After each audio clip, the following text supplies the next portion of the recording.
Chapter 12-14. Lu Xiaoya was so scared that she almost had a heart attack when she saw a ghost that claimed to be her husband following her around. Lu Xiaoya was afraid of ghosts. She was willing to be a widow for the rest of her life, but she did not want a husband like this.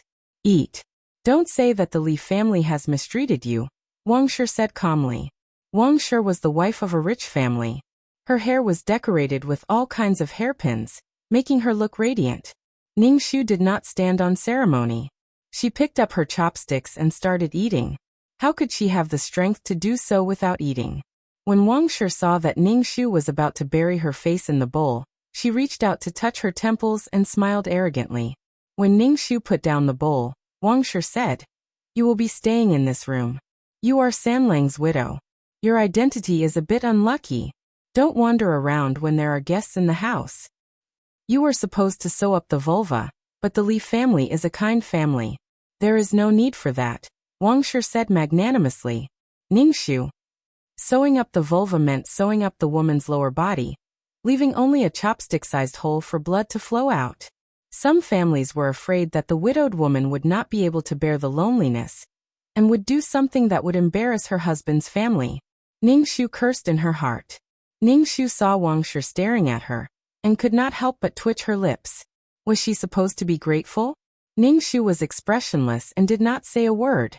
Wang Shi looked at Ning Xu and frowned. She could not help but say, "You country girl. You don't know the rules at all." Wang Shi stood up. "Remember what I said. You are now the daughter-in-law of the Li family. You can't do anything that will embarrass the Li family. The Li family is a big family." Ning Xu nodded. "I will remember." Wang Shi then left. She probably thought that Ning Xu was young and was afraid that she would do something, so she locked the door. After eating and drinking, Ning Xu planned to go back to bed and continue cultivating. When she turned around, she saw Sanlang standing behind her. He was wearing a shroud. His face was pale and there were dark circles under his eyes. It was soundless. Ning Xu's heart skipped a beat before he calmed down. "Fuck you. You're so scary. Sooner or later, you'll scare me until I fall sick." What the hell? The room was filled with cold air, and it was extremely cold. Ning Xu and Li Sanlang stood opposite each other. Li Sanlang's body was suspended in the air, so Ning Xu couldn't see his legs. Ning Xu said, "Since you're already dead, why not reincarnate? Why the fuck was he looking for a wife when he was lonely? He was already dead, yet he still wanted to harm others." Li Sanlang opened his black and red lips. "You're my wife." Li Sanlang's voice was hoarse, as if he was going through puberty. Li Sanlang should only be 15 or 16 years old. Why would he marry a wife at the age of 15 or 16? "Oh, I forgot that this is ancient times." "You are my wife," Li Sanlang said again. Ning Xu said indifferently, "I don't want to be your wife." "But you're already my wife," Li Sanlang said. As he spoke, the temperature in the room became lower and lower. Ning Xu walked past Li Sanlang. He took off his shoes and sat on the bed. Suddenly, a hand came out from the folded bedding and placed on Ning Xu's waist. Instantly, Ning Xu felt as if he had fallen into an ice cellar. He lowered his head and saw a pair of pale hands. The nails were black and red, and the skin was blue. Ning Xu snorted and rolled his eyes. He drew a talisman in the air and placed it on the hand on his waist. Li Sanlang stubbornly held on to Ning Xu's waist. The talisman hit his hand, and smoke came out. In the end, he couldn't take it anymore and withdrew his hand. "How do you know this?" Li Sanlang angrily said.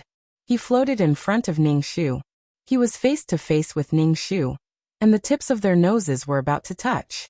At such a close distance, Li Sanlang's face was even more terrifying. Ning Xu was incomparably calm.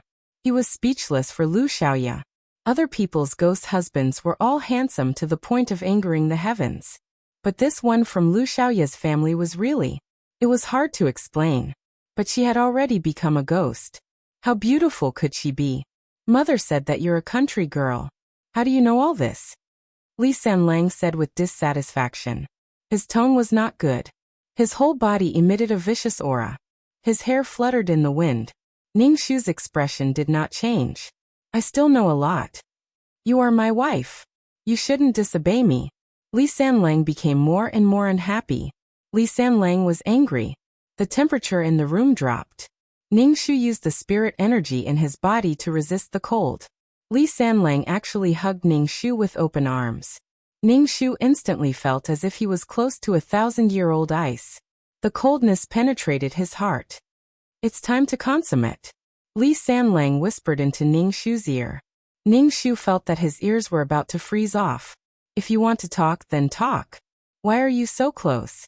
Although she did not know why Li Sanlang did not enter the cycle of reincarnation, and was still attached to the mortal world, she had to get rid of Li Sanlang. She had to leave the Li family. Otherwise, her stomach would inexplicably swell in the end. Ningxu was tightly hugged by Li Sanlang. His body was numb from the cold. Ningxu also felt that he was in trouble. In just a short period of contact, Ningxu knew that Li Sanlang was a person ghost, with a strong desire to control. Now that they were about to enter the bridal chamber. How could a person and ghost enter the bridal chamber? "Let go of me. Otherwise we'll all fight to the death," Ningxu said. If the ghost energy entered the body, it would reduce one's lifespan and affect one's thinking. "You are my wife. You must enter the bridal chamber." Li Sanlang's voice was very unhappy. "Are you going to disobey me?" Ningxu felt that Li Sanlang was hugging his body even tighter. "Ningxu, what kind of fucking task is this?" Ningxu chanted the incantation with full energy. Li Sanlang's hand that was hugging Ningxu loosened. Ningxu's incantation became more and more rapid. The surrounding air shook. Li Sanlang was forced to move away from Ningxu. His expression became more and more impatient. "Are you going to disobey your husband?" Ningxu rolled his eyes and drew a talisman in the air. This talisman was not used to deal with Li Sanlang, but to integrate the incantation into his body, to resist the cold and yin energy. However, without cinnabar, the effect of the talisman was reduced by half. If she had talisman paper, she could make Li Sanlang unable to get close to her. "Lu Xiaoya, you are disobeying me." Li Sanlang threatened again. Ningxu did not stop chanting. Li Sanlang was unable to get close to Ningxu's body. He was very angry. "Don't disobey me. Don't challenge my patience. I will give you favor," Li Sanlang said. Obviously, Li Sanlang was a person who had been favored by the heavens since he was young. He had always been high and mighty. "Oh, you give me favor, and I have to accept it? Favor and favor. Do you think I'm a pet?" Ningxu ignored Li Sanlang and closed his eyes. He kept chanting while drawing talismans in the air. At the same time, he threw them at Li Sanlang. Li Sanlang was very angry. He flicked his sleeves and left. Chapter 12:15. The coldness in the air was not that strong anymore. It was obvious that Li Sanlang had left. Ningxu opened her eyes. Through the gap of the window that was nailed shut, she saw the fog outside. The house Ningxu was in seemed to be isolated on a lake. Fuck, it really looked like a haunted house. Ningxu returned to his bed. He had to think about how to carry out this mission. The Li family had to leave. Even if she paid 10 taels of silver, the Li family would not let her go. Because he was a member of the Li family, and even if he died he would be a ghost of the Li family. She did not sign a contract with the Li family. When Lu Xiaoya was brought to the Li family, she was placed in a coffin. Therefore it was possible to slip away. Lu Xiaoya had slipped away many times and was caught. When she was a little stronger she would leave. Ningxu got up and sat cross-legged, planning to start cultivating. He had to leave this place and slowly plan in the future. He had to plan how to survive after leaving the Li family. Lu Xiaoya's parents' house was definitely not going back. She had already been sold. If she went back, it would be a disaster for them. Selling his daughter ruthlessly was also cutting off his parents' kindness. Selling his daughter for a ghost marriage. Even if she didn't die, she would still be a widow. Ningxu counted her skills with her fingers. She could catch ghosts. But with Lu Xiaoya's fear of ghosts and timid personality, catching ghosts was simply a challenge to her heart. She might die at any moment. She might as well not be a gynecologist. She could make a living as a midwife. Ningxu's plan was very good, but man proposes, God disposes. Ningxu was not allowed to leave the house. When it was time to eat, The food was sent to Ningshu's house and then locked up. The window was nailed shut, so Ningshu could not go out. Until now, Ningshu had only seen Madame Wang and a few servant maids. He had not seen Li Sanlang's father. The matters in the backyard were all managed by Madame Wang. Ningshu did not even know the basic situation of the Li family. Ningshu was not in a hurry. When he was a little stronger, he would violently tear down the roof and leave. She really didn't understand the meaning of this Minghun. For the sake of the so-called chastity, they wanted people to be buried with them. What the hell? Ningshu sat on the stool and began to eat. Under the table, a hand grabbed Ningshu's ankle. Ningshu swallowed the food in his mouth expressionlessly while his other foot kept stepping on Li Sanlang's hand. He was always so elusive, scaring Lu Xiaoya to the point of going crazy. To be honest, Li Sanlang was like a lunatic. Living with such a person was simply too much. It was not difficult for Ningshu to understand why Lu Xiaoya wanted to escape from the Li family and get rid of Li Sanlang. Life here was simply suffocating. Ningshu kicked Li Sanlang's hand several times, but he couldn't kick it away. His feet were freezing. Ningshu calmly and elegantly said, "Fuck," and then began to chant. Eating rice, damn it. If it was Lu Xiaoya, she would be so scared that the plates and chopsticks would fall to the ground and scream. Ningshu drew a talisman in the air and hit Li Sanlang's green and white hand. Li Sanlang's breathing was rapid, and it sounded extremely eerie. "Lu Xiaoya, don't challenge my patience." Li Sanlang's voice came from under the table, but there was no one under the table. So scary. Ningshu felt that Li Sanlang was a lunatic. He treated Lu Xiaoya like this, not because he liked Lu Xiaoya, but because he felt that Lu Xiaoya was his thing. It was the feeling of a plaything. Ningshu picked up her chopsticks again to eat. She narrowed her eyes. She wanted to kill Li Sanlang. Li Sanlang was obviously developing in the direction of a malicious spirit. "I don't know how Li Sanlang died. You want to kill me?" Li Sanlang suddenly said. Ningshu calmly denied. "No." Interesting. Li Sanlang said viciously. Ningshu suddenly felt a huge force overturning her body, and she uncontrollably crashed into the wall.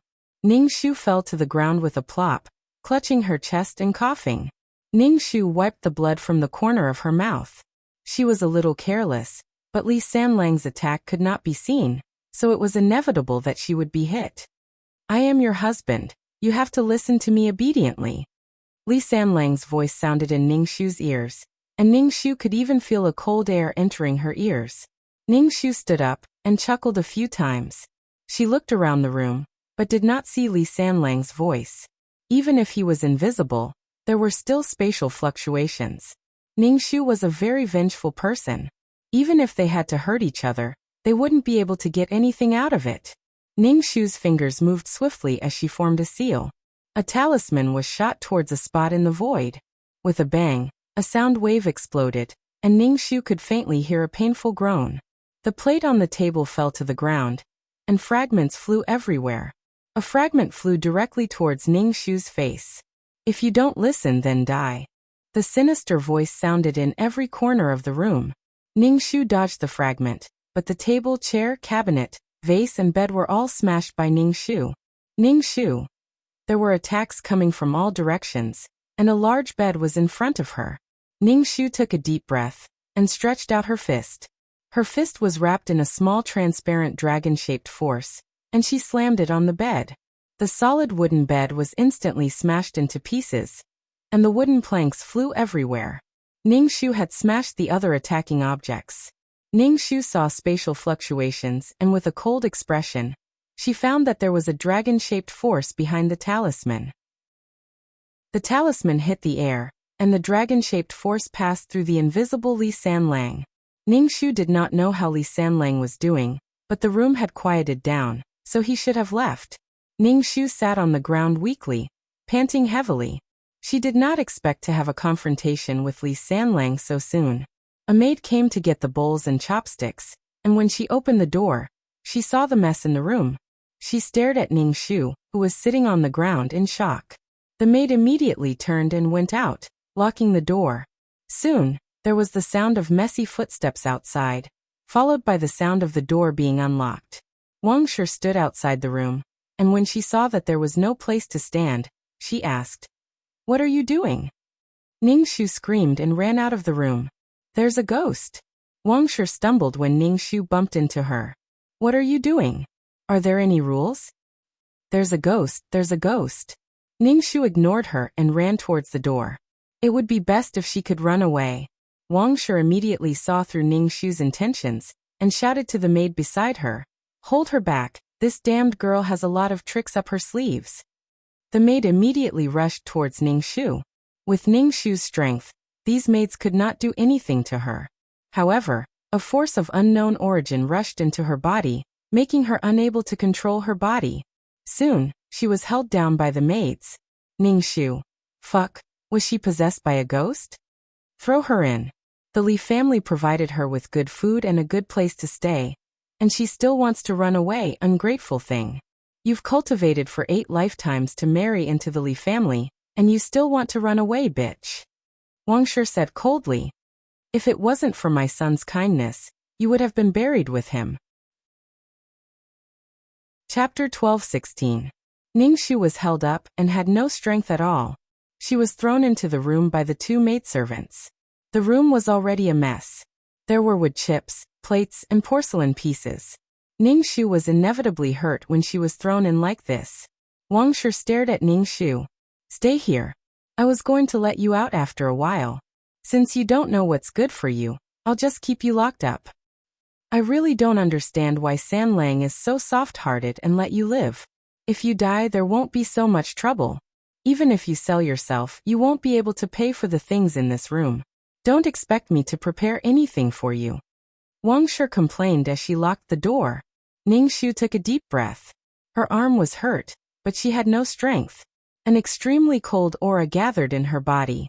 Then, a force broke out of Ningxu's body. Li Sanlang floated in front of Ningxu. "Don't try to escape. You're my wife, so you're mine. If there's a next time, I'll kill you." Ningxu gradually regained control of her body. She raised her arm, which was pierced by a piece of porcelain. Li Sanlang squatted down and looked at Ningxu's arm. "I told you to be obedient, but you didn't listen.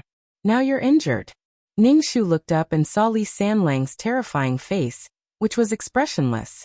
Li Sanlang stretched out his pale hand and touched Ningxu's wound. "Next time, you have to be obedient. If you don't, I'll cut off your leg so that you can't run anymore." Ningxu looked up at Li Sanlang. She silently calculated in her heart. She didn't have any tools or cinnabar. She couldn't do anything to Li Sanlang with her current strength. Instead, she might anger Li Sanlang. "Lu Xiaoya, you're really ugly," Li Sanlang said. Ningxu wiped the blood on her arm. "So what if I'm ugly? Anyway, I can't see it. The one who's disgusting is you." Lu Xiaoya was a country girl. She did everything. Her skin was rough and dark. How beautiful could she be? If not for this matter, he would have spent the rest of his life facing the yellow earth and the sky. Although his days were tough, his life was peaceful. "But I won't despise you," Li Sanlang said again. Ningxu's heart didn't waver at all. "Whether or not you despise me is your own business. Do you expect me to be grateful to you? What I look like is my business." The room was in a mess. Ningxu stood up and tidied up a place where he could sit cross-legged and cultivate. Li Sanlang had been floating beside Ningxu, watching Ningxu pack his things. Ningxu asked, "Do you hate me? I don't even despise you for being ugly." "Ningxu, he. Li Sanlang suddenly grabbed Ningxu's neck. "Do you not like me? Fuck, he's crazy." Ningxu's neck was being choked, and he couldn't breathe. His fingers moved rapidly as he cast a spell. The spell hit Li Sanlang's body, causing black smoke to rise from Li Sanlang's chest. Ningxu clenched his fist and punched at Li Sanlang. However, his fist went through Li Sanlang's body. Punches were useless against Li Sanlang, who didn't have a physical body. "These little tricks are useless against me. You are provoking me." Li Sanlang tightened his grip on Ningxu's neck. Ningxu's lungs hurt as if needles were stabbing into them. Why was she always the one who got hurt? She was nailed in a coffin. Now she was possessed by a ghost and was being choked by a ghost. Ningxu silently remembered this in his heart. He must make Li Sanlang's soul dissipate. Ningxu's fingers moved even faster. This spell almost drained all the spiritual energy in Ningshu's body. The golden spell hit Li Sanlang. Li Sanlang was forced to let go of Ningshu. Ningshu fell to the ground. He hurriedly breathed in. He clutched his chest and coughed. He stared at Li Sanlang. Li Sanlang was hit by the spell. His body emitted black smoke. There seemed to be a hole burned in his clothes. Li Sanlang stared at Ningshu with red eyes. Blood seemed to be dripping from his eyes. His figure instantly disappeared. Ningshu clenched her teeth and set up a simple yang gathering formation and spirit gathering formation. The yang gathering formation could gather the surrounding yang qi. Li Sanlang was an evil being. In a place where yang qi was abundant, it would definitely have a weakening effect. The spirit gathering formation could gather the surrounding spiritual energy. It would have an auxiliary effect for his cultivation. After setting up the formation, Ningshu directly sat cross-legged on the ground and began to cultivate. When he was strong enough, he would be able to deal with Li Sanlang. Violence couldn't solve the problem, but it could deal with the person who created the problem. The surrounding spiritual energy slowly gathered and flowed into Ningshu's body, slowly forming qi. However, the spiritual energy in this world couldn't be compared to the spiritual energy in the cultivation world. This cultivation session lasted until the next morning. Ningshu looked at the window that was nailed shut by wooden planks. He gathered his qi in his dantian and kicked the window open. Then he ran out of the room. The Li residence was very big. Ningshu avoided the servants and maids. Just as he was about to climb over the wall, he was bounced back. Ningshu fell to the ground. He saw Li Sanlang floating on the wall. Ningshu's pupils shrank. It was daytime now, and Li Sanlang appeared under the sun so casually. Li Sanlang was stronger than he thought. He was clearly hit by her spell yesterday, but he didn't seem to be injured. How could this be? Damn it! Li Sanlang floated in front of Ningshu. He tilted his head and looked at Ningshu. You still want to run away? I have to give you a little punishment. Ningshu's body tensed up. He stared at Li Sanlang. Why was Li Sanlang injured and his strength not reduced? What was the reason? No wonder Lu Xiaoya couldn't run away. It seemed that if he wanted to leave, he had to deal with Li Sanlang. Ningshu's expression was solemn. He formed a seal and attacked Li Sanlang. Ningshu quickly set up a yang gathering array. The surrounding yang qi gathered on Li Sanlang's body, causing Li Sanlang's body to emit black qi. Li Sanlang raised his hand and looked at his body. Lu Xiaoya, you shouldn't be Lu Xiaoya. Lu Xiaoya is a country bumpkin. She doesn't know these methods at all. No matter who you are my wife. As a wife, you should be obedient. If you don't, you will be punished. Li Sanlang said indifferently. Ningshu couldn't help but let out a breath. Crazy. Ningshu's fingers flew. Another seal flew towards Li Sanlang's body. Ningshu suddenly thought of the Buddhist bead bracelet that little monk Huiji gave her. Ningshu's idea moved. The Buddhist beads appeared on Ningshu's wrist. The moment the bracelet appeared, the smell of sandalwood floated in the air. There was a faint sound of Sanskrit. When the Buddhist bead bracelet appeared, Li Sanlang took a few steps back. He stared at the Buddhist beads with disgust. Ningshu saw Li Sanlang's actions and knew that the Buddhist bead bracelet was useful. There was finally something that could restrain Li Sanlang. Put this thing away. I don't like it. Li Sanlang said gloomily. Ningshu turned his wrist. The round Buddhist beads rolled up and down. Li Sanlang took another step back. He stared at the Buddhist beads. His face was filled with disgust. Chapter 12:17. Ningshu regretted not taking out the bracelet earlier. She had not thought of it before. At least she didn't have to be strangled by Li Sanlang. Li Sanlang didn't treat her as a person. Li Sanlang looked at the prayer beads on Ningshu's wrist, and they disappeared. You're running away again. Wuxia came over with a large group of maids. She stared at Ningshu unkindly. Can't you be a little quieter? Do you have to make a fuss? What did the Li family do to make you feel so uncomfortable? Wuxia's expression was full of disgust and impatience. She looked at Ningshu with a murderous glint in her eyes. Seeing that Li Sanlang had left, Ningshu was about to jump over the wall, but she was blocked by something and fell down again. Ningshu was speechless. What the hell was that? Catch her, Wang Shi said impatiently. Ningxu dodged the maids and said to Wang Shi, I know I was wrong. Please don't lock me up. I grew up in the countryside. It's uncomfortable to be locked up. Ningxu had to find a way to deal with Li Sanlang. Why did Li Sanlang become such a malicious spirit? Otherwise, she would never be able to leave the Li family. Wang Shi snorted. You're just a widow. What if you offend the guests? The Li family is a big family. Ningxu was speechless. She made it sound like the Li family was a member of the royal family. They were just merchants. In the hierarchy of scholars, farmers, businessmen, merchants and farmers, merchants and businessmen weren't considered big families. I know. I won't wander around. I'll just walk around in my yard. I won't go to the front hall. And I definitely won't offend the guests, Ningxu said with her head lowered. Wang Shi thought for a moment and snorted. You better keep your word. Otherwise you'll be buried with them. Ningxu nodded obediently. Why aren't you going back? Wang Shi looked at Ningxu and said unhappily. Ningxu nodded and returned to his courtyard with his head lowered. Returning to the messy house, Ningxu sighed in his heart. Sitting cross-legged on the ground, Ningxu looked at the Buddha beads on his wrist. He did not know how long the Buddha beads would last. Ningxu felt that Li Sanlang had an endless supply of power. If it had been a normal ghost, her charms would have been able to destroy it. However, Li Sanlang had been hit by the charms and did not suffer any losses. Even if he had been weakened at that time, when he appeared again, he would be alive and kicking. What the hell? Ningxu took a deep breath and began to cultivate. After cultivating for an unknown amount of time, Ningxu opened his eyes. The sky was already dark. She guessed that she had angered Wang Shi, so no one came to send her food. She had not eaten a drop of water for more than a day. Ningxu got up from the ground and prepared to go out to find something to eat. Ningxu opened the door and saw Li Sanlang floating at the door. The bracelet on Ningxu's wrist flashed. Li Sanlang used his hand to block the golden light and retreated far away. Ningxu laughed and was quite smug. Then he prepared to go to the kitchen to find something to eat. Li Sanlang did not dare to get too close to Ningxu and just floated around. Ningxu ignored him.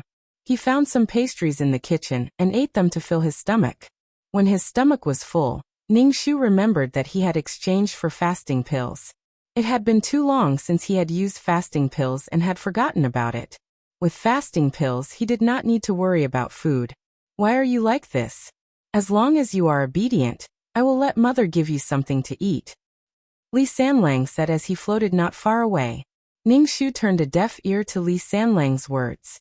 Li Sanlang's face became ferocious. However, he was afraid of the Buddha beads and could not get close to Ningxu. Ningxu raised his hand and waved it. He returned to his room in a graceful posture. Li Sanlang stared at Ningxu's back with bloodthirsty eyes. His whole body was emitting black gas. After returning to his room, Ningxu continued to cultivate. He did not believe that he could not defeat Li Sanlang. The 1,000-year Ghost King had just passed, and this ghost was still doing it. Even if he could not kill him, he would die together with him. The next morning, someone kicked open Ningxu's door. Wang Shi walked in, followed by 2 servants and a few maids. Wang Shi walked in and stared at the Buddha beads on Ningxu's wrist. She said coldly, "Hand over the Buddha beads." Ningxu put his hands behind his back and took 2 steps back. "This is my thing. Why should I hand it over? Who allowed you to bring these things? Do you know that Sanlang told me in a dream that the beads on your wrist made him feel pain? As Sanlang's wife, how can you do something that makes him feel pain? Give it to me." Wang Shi stretched out her hand. Ningxu slightly raised his chin and said in disbelief, "Just because a dead person told me in a dream, you want me to hand it over? Why?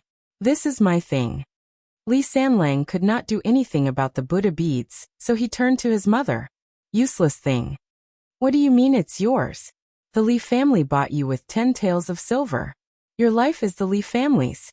What else is yours? Give it to me." Wang Shi stretched out her hand to snatch Ningxu's bracelet. Ningxu kicked Wang Shi in the stomach and sent her flying far away. She fell to the ground with a thud.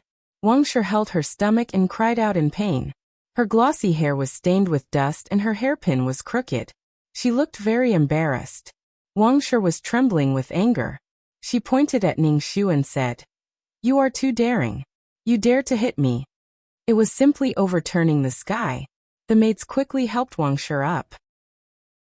Wang Shi held her stomach and angrily shouted to the servants, "Catch her and let her know the Li family's rules. How dare you hit me?" Wang Shi was furious. She was like a lion king whose authority and land were violated. She was so angry that she wanted to tear people to pieces. In this backyard, Wang Shi was the high and mighty person who could control everything. She could control the fate of the maids, manservants, daughters-in-law, and concubines. Now she was beaten by a country girl. The manservants and maidservants swarmed forward. Ning Shu swept her leg and tripped these people to the ground, kicking them away one by one.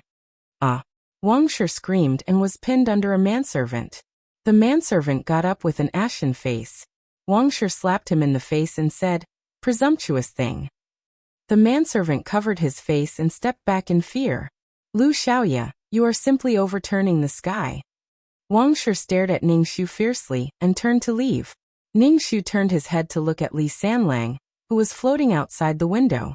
Li Sanlang's eyes were red and bleeding. He stared at Ning Shu. Ning Shu could roughly figure out a pattern.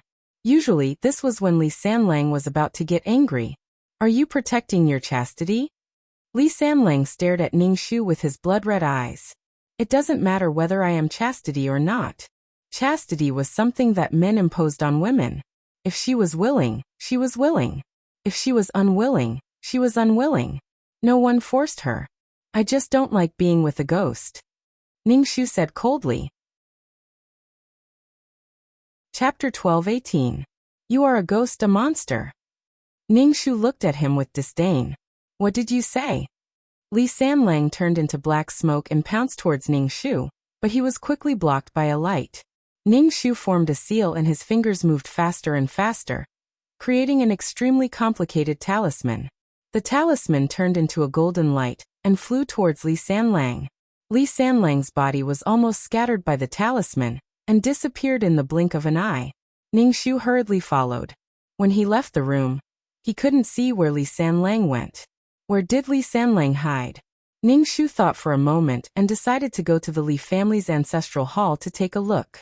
Other than the ancestral tablets, Ning Shu couldn't think of any other place for Li Sanlang to stay. Even if Li Sanlang was powerful, he still needed something to stay in and couldn't float forever. However, Ning Shu didn't know where the Li family's ancestral hall was. If he asked someone, no one in the Li family would be willing to talk to him. Ning Shu planned to find the ancestral hall while it was dark. It was too eye-catching during the day. "Capture her and bury her with me." Wang Shi brought another group of people over. This time, there were a lot of people. It was a majestic group. They came menacingly. "The Li family will give you food and shelter from the rain. Otherwise, you won't be able to get any customers even if you sell yourself to a brothel," Wang Shi said sarcastically. Ning Shu curled his lips. She said that her family was a big family. Which big family's matriarch was like this? A frog at the bottom of a well bragging.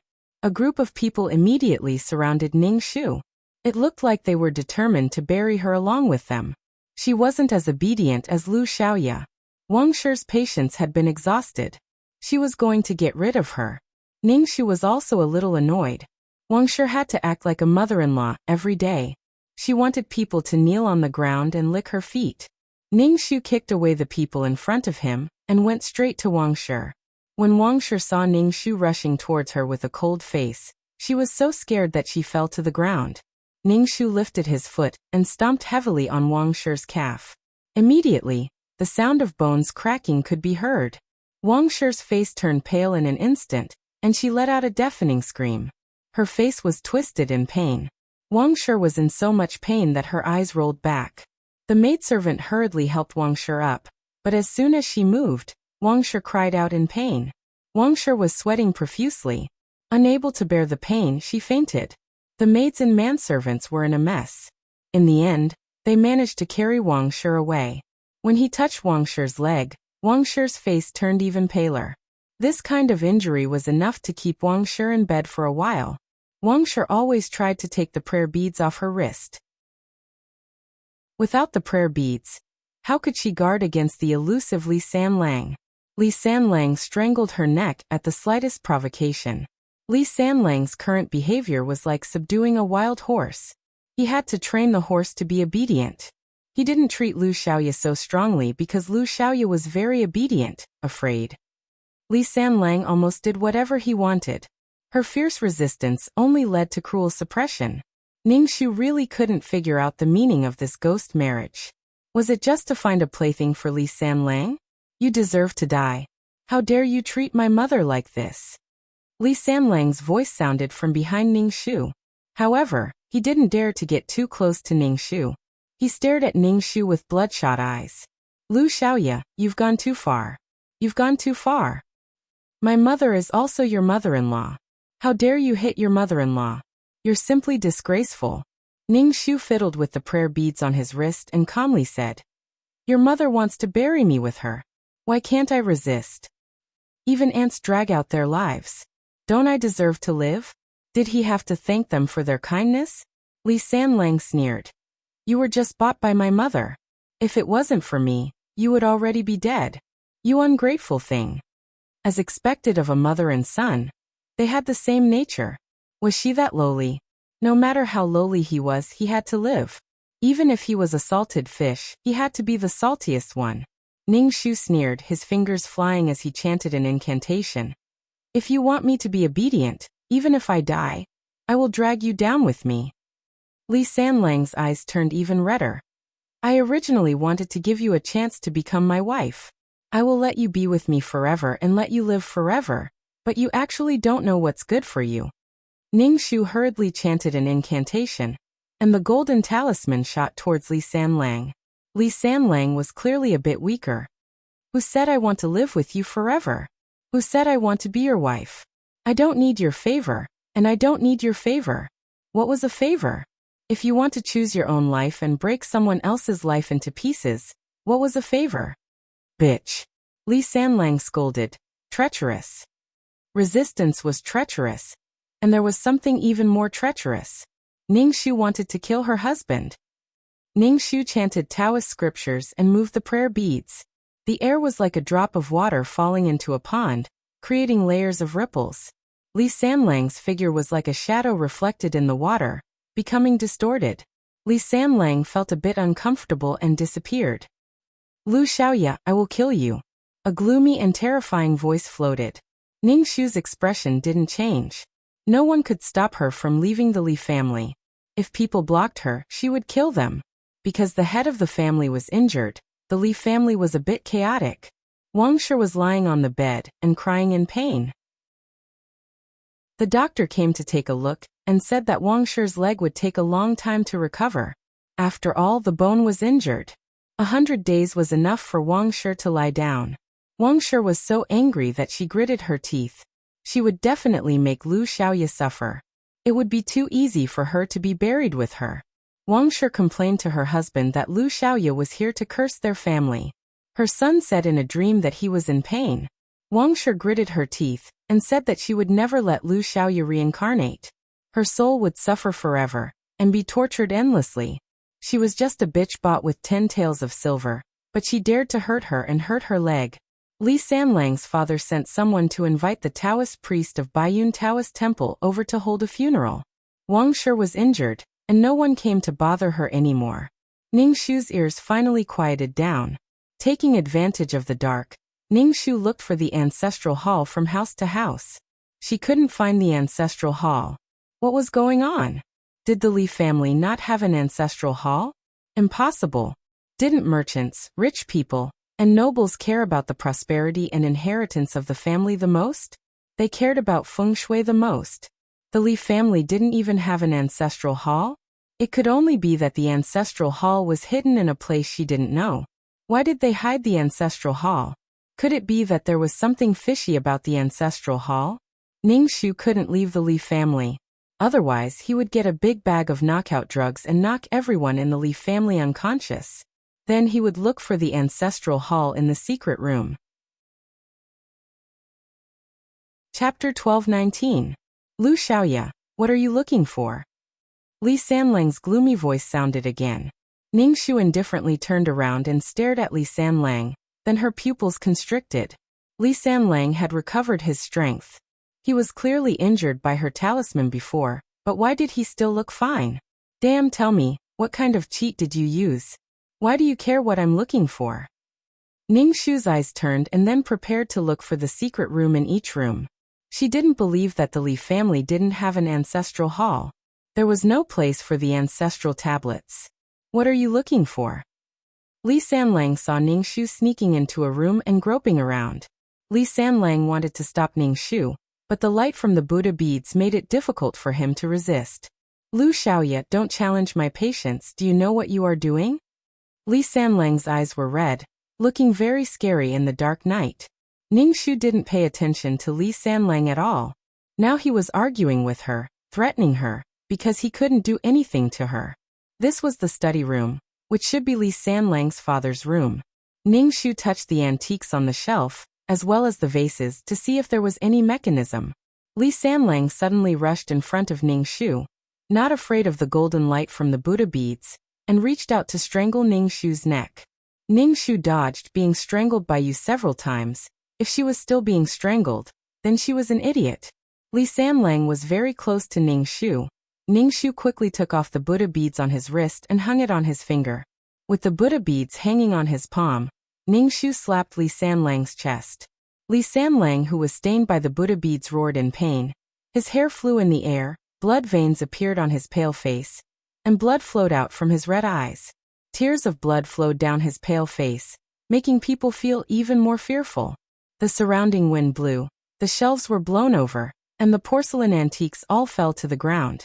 Fragments flew everywhere, and paper flew everywhere. Ningshu clasped her hands, grabbed the prayer beads, and ran away. When he turned around, he saw that Li Sanlang's soul had turned illusory. Ningshu walked out of the study and prepared to jump over the wall and escape. He was trapped in the Li family and his hands were tied. If he had the ability, he would go out and fight. But Ningshu was bounced back. Ningshu sat on the ground, dumbfounded. What the fuck was going on? Why couldn't she leave home? Could it be a barrier? However, Ningshu did not sense any formation arrays. If it was a spirit array, there would definitely be traces of it. Ningshu let out a long sigh. What kind of weird situation was this? The huge commotion in the study had already woken everyone up. Even a person who was sleeping soundly would be woken up by such a loud noise. Ningshu tried again, but he was still bounced back by an unknown force. He gave up on leaving the Li family. He had to figure out what was going on. Oh my god, this ghost story made Ningshu feel numb.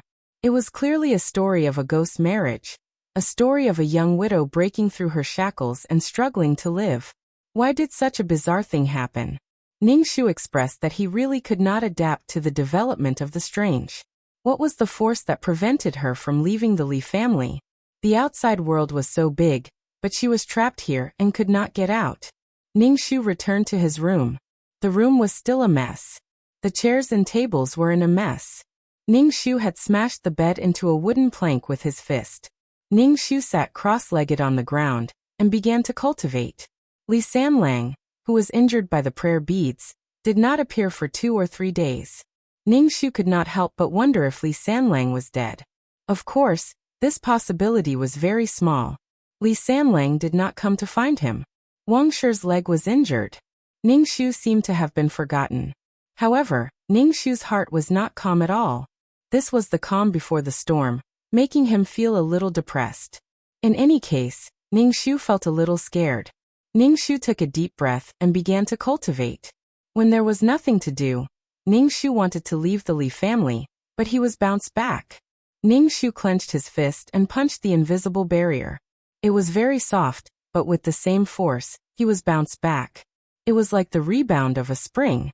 Ningshu was speechless. His heart was tired. Could it be that the Li family had some treasure?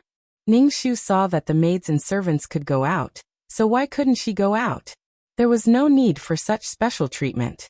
After experiencing so many worlds, Ningshu had never encountered such a strange situation. He had no idea what system of power shrouded the Li family. Was the high-level plane so unpredictable? Could it follow the plot? Ningshu did not give up. He went to the kitchen and took a kitchen knife. He focused his energy on his dantian and slashed at the barrier. Then, the rebound force of the kitchen knife directly pulled Ningxu away. Ningxu sighed deeply. Why couldn't he leave? Ningxu really couldn't figure it out. Why? Ningxu threw away the kitchen knife with the blade rolled into a cone, and returned to his room to continue cultivating. Was it because he was not strong enough that he could not break through the barrier? Ningxu took a fasting pill. The fasting pill could make him not hungry for half a month. Ningxu rubbed his chin, wondering if the problem lay with Li Sanlang. Ningxu thought about it. In the Li family, only Li Sanlang was close to her. They were husband and wife.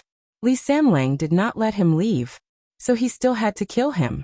Ningxu sat cross-legged and began to cultivate. Otherwise, he would not have the strength to face sudden events. Li Sanlang, who had disappeared for more than a month, appeared. The ghost that was hurt by the Buddha beads had recovered. Ningxu did not know what to say. He could only sigh helplessly. Ningxu stood up and stood face to face with Li Sanlang. Lu Xiaoya. Li Sanlang called out Ningxu's name, gloomy and lingering. It was not a good feeling to be called by a ghost. Ningxu remembered that he was called by a ghost. He could not answer, so he did not say anything. Why did he only scare her? Could he scare others? What? Weren't you very capable before? Why aren't you saying anything now? Li Sanlang actually smiled at Ningxu. The smile was sinister. How could a scary face look good when it smiled? Ningxu's expression was calm. I have a question, but I don't know if I should ask. Why are you completely fine? Guess. Li Sanlang stared at Ningxu. Ningxu took 2 steps and stopped. He suddenly said, Lu Xiaoya, you are a good match for me. Ningxu. Ningxu flipped his hair. Speak human. What I mean is, you should die and then be with me, Li Sanlang said. Ningxu had long been used to Li Sanlang's craziness. I have to thank you. If you hadn't injured me, I might not have grasped the power of the spirit stone so quickly. Li Sanlang. Ningxu smiled. Ningxu's eyebrows were knitted. Spirit stone? It shouldn't be the kind of spirit stone she was thinking of. Li Sanlang pointed at Ningxu. Ningxu quickly defended, but then he felt that something was wrong. She was trapped, and her body slowly floated up. She seemed to be trapped in a bubble. Chapter 12:20. Ningxu touched the barrier in astonishment. It felt soft to the touch, the same as the barrier that enveloped the Li family. So she was locked up now. She was locked up without any warning. Ningxu couldn't figure out what this thing was. Li Sanlang walked in front of Ningxu and faced Ningxu. There was only a glass between them. Ningxu's pupils constricted. Not only was she trapped now, but it seemed that the prayer beads didn't have any deterrent effect on Li Sanlang. It should be this barrier that blocked the prayer beads' power. Ningxu stared at Li Sanlang's pale face and couldn't help but ask, what's going on? He still didn't know enough. Li Sanlang. Ningxu smiled. You can't run now, right? Ningxu saw that Li Sanlang didn't answer his question, so he searched around. But this was a completely sealed space. There was no gap at all. Ningxu was a little worried that the outside air couldn't flow in, and he would suffocate to death. Ningxu sat cross-legged. He didn't dare to make any big movements. Otherwise he would use up the air inside. Li Sanlang. Ningxu said, let's consummate tonight. Ningxu. He was still thinking about consummating. If you don't agree, I will keep you locked up. You won't be able to breathe, and then you will die. You will die a horrible death, Li Sanlang said. Worse than you. Ningxu's expression didn't change. At most he would fail the mission and be killed once. He wasn't afraid of him. Ningxu's heart felt like it was being scratched by a cat. He really wanted to know what this thing was. What kind of spirit stone was Li Sanlang talking about? Was it the kind used by cultivators? If it was a spirit stone full of spirit energy, it wouldn't have this function. It was probably some treasure that she had never heard of. Ningxu asked, what is this thing that is trapping me? A formation was not a formation, and a Dharma artifact was not a Dharma artifact. What was it? Li Sanlang floated. I'm not telling you. Ningxu rolled his eyes. Ningxu sat cross-legged and began to cultivate. he discovered that there was no spirit chi in the bubble at all. It was completely isolated from the outside world. Ningxu looked at the calm and composed Li Sanlang. Li Sanlang faintly said, "Have you thought it through? I don't like to force people. After all, marriage is the most beautiful thing in the world. It's best if both parties are willing." Li Sanlang said. "What a pervert." Ningxu cursed. "Lu Xiaoya, I'm your husband, so you should listen to me. Your father and mother didn't teach you this principle." Ningxu dug his ears. He couldn't hear these words. The air bubble wasn't big. Ningxu felt a little out of breath after a while. The air in the air bubble had decreased. Ningxu's face was a little red. Ningxu didn't say anything.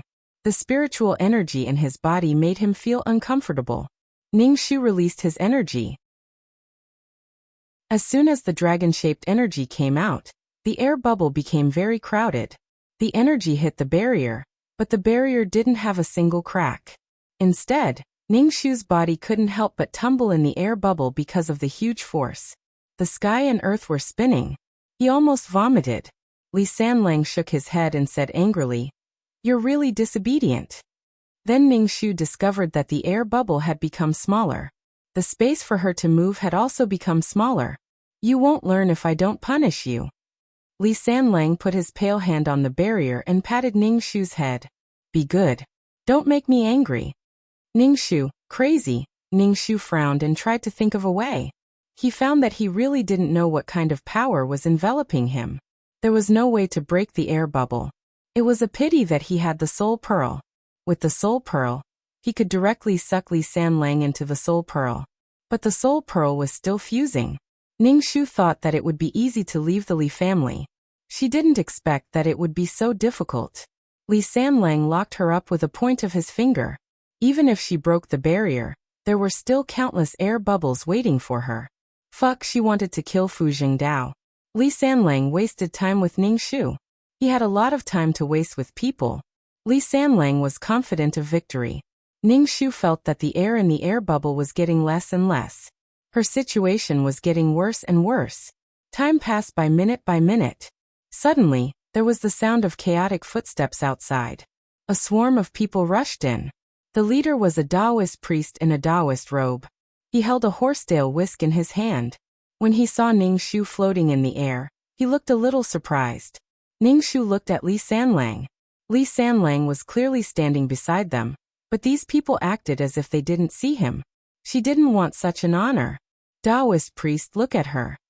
A middle-aged man asked the old Taoist priest. The Taoist priest nodded. This girl is indeed not suitable to stay at home. She can be buried as a sacrifice. This girl has a murderous look in her eyes. She is wild and unruly.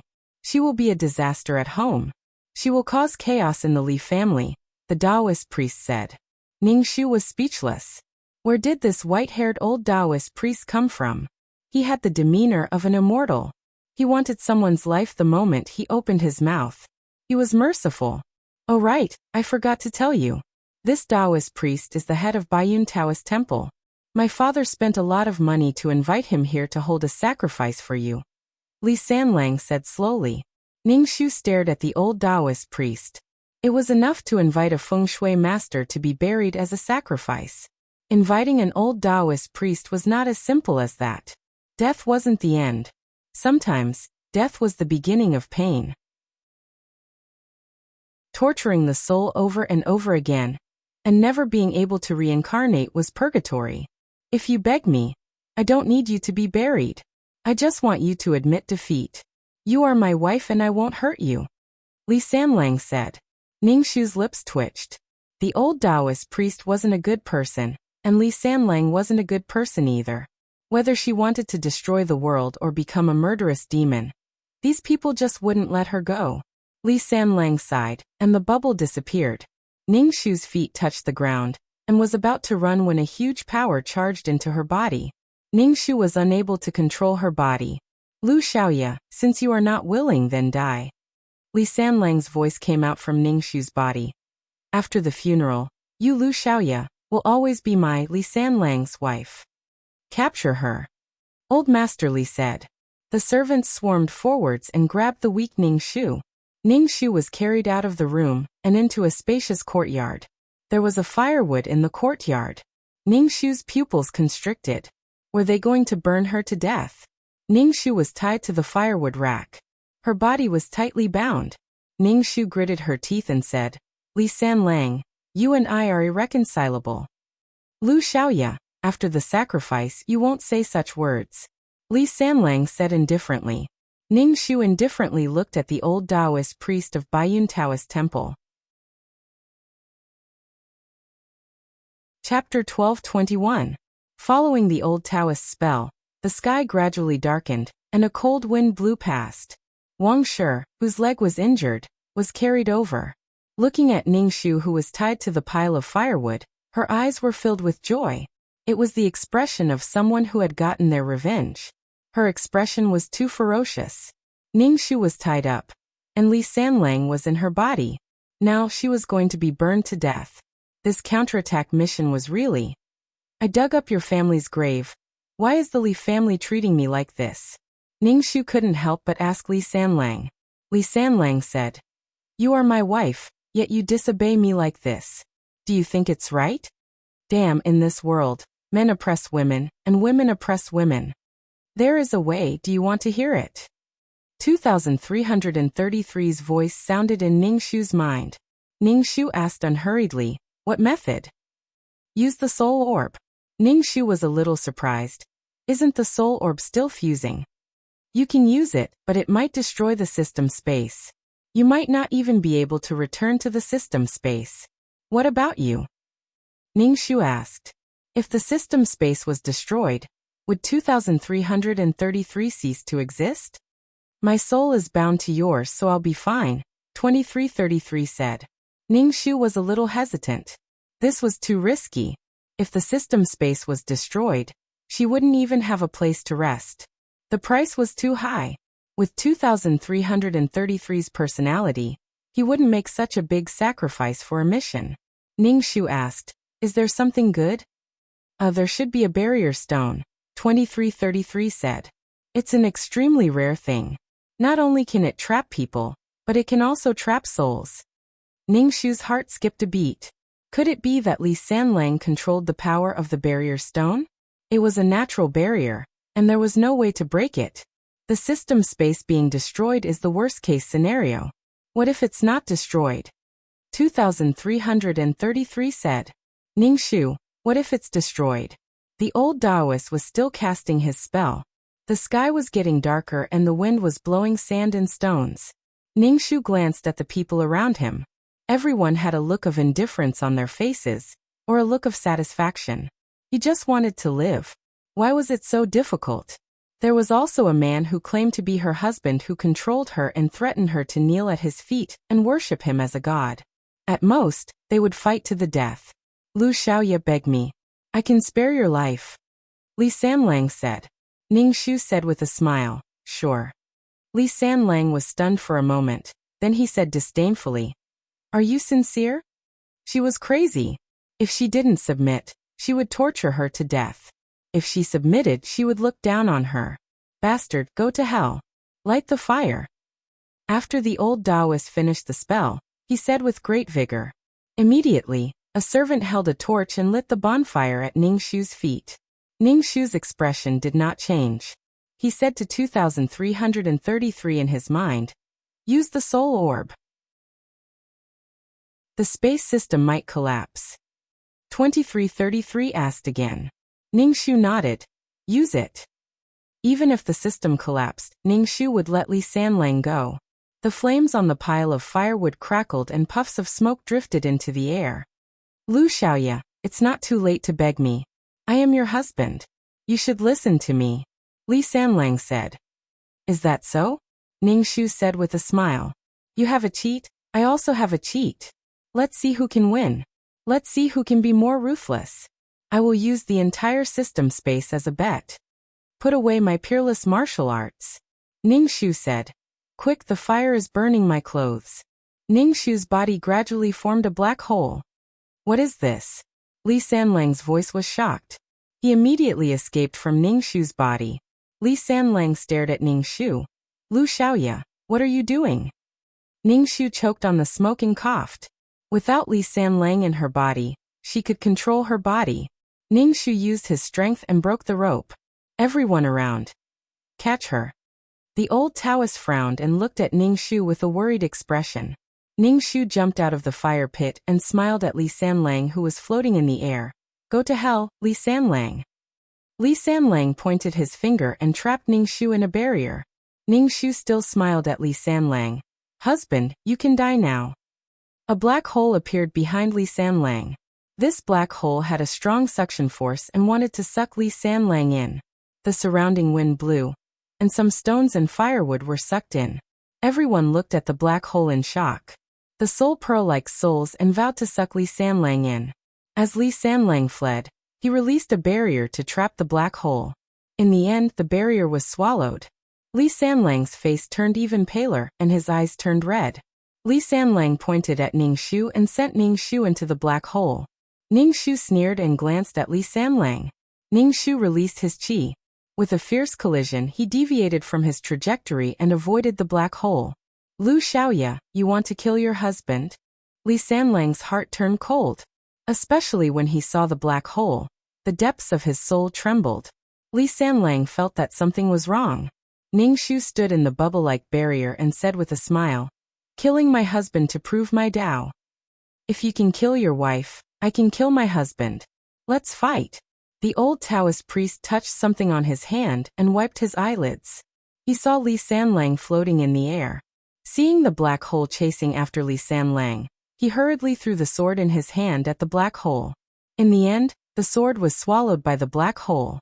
The old Taoist priest was so shocked that his eyebrows stood up. As for the people of the Li family, they were even more dumbfounded. They had never heard of such a situation before. Li Sanlang had been locked by the black hole, and even his soul couldn't help but tremble. Ningshu couldn't help but shout, Lu Xiaoya, it's enough. At most, I won't lock you up in the future. Is that okay? Ningshu smiled. Now you don't have the right to bargain with me, just like how you never gave me a chance to bargain before. Li Sanlang's scarlet eyes flowed with tears of blood. He couldn't help but roar, Lu Xiaoya, you are simply too daring. In a world where men were superior to women, Ningshu's actions were considered treason. The right thing to do was to stop while you were ahead and ask for your husband's forgiveness. Forgiving you is God's business. I'm responsible for sending you to see God. No, you won't see God. The black hole swallowed Li Sanlang.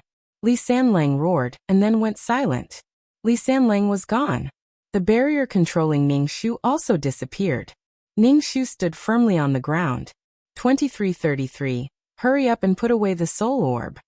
Ningshu said to 2333. I can't control it. 2333 said with difficulty. Ningshu was speechless. Fuck, this is not good.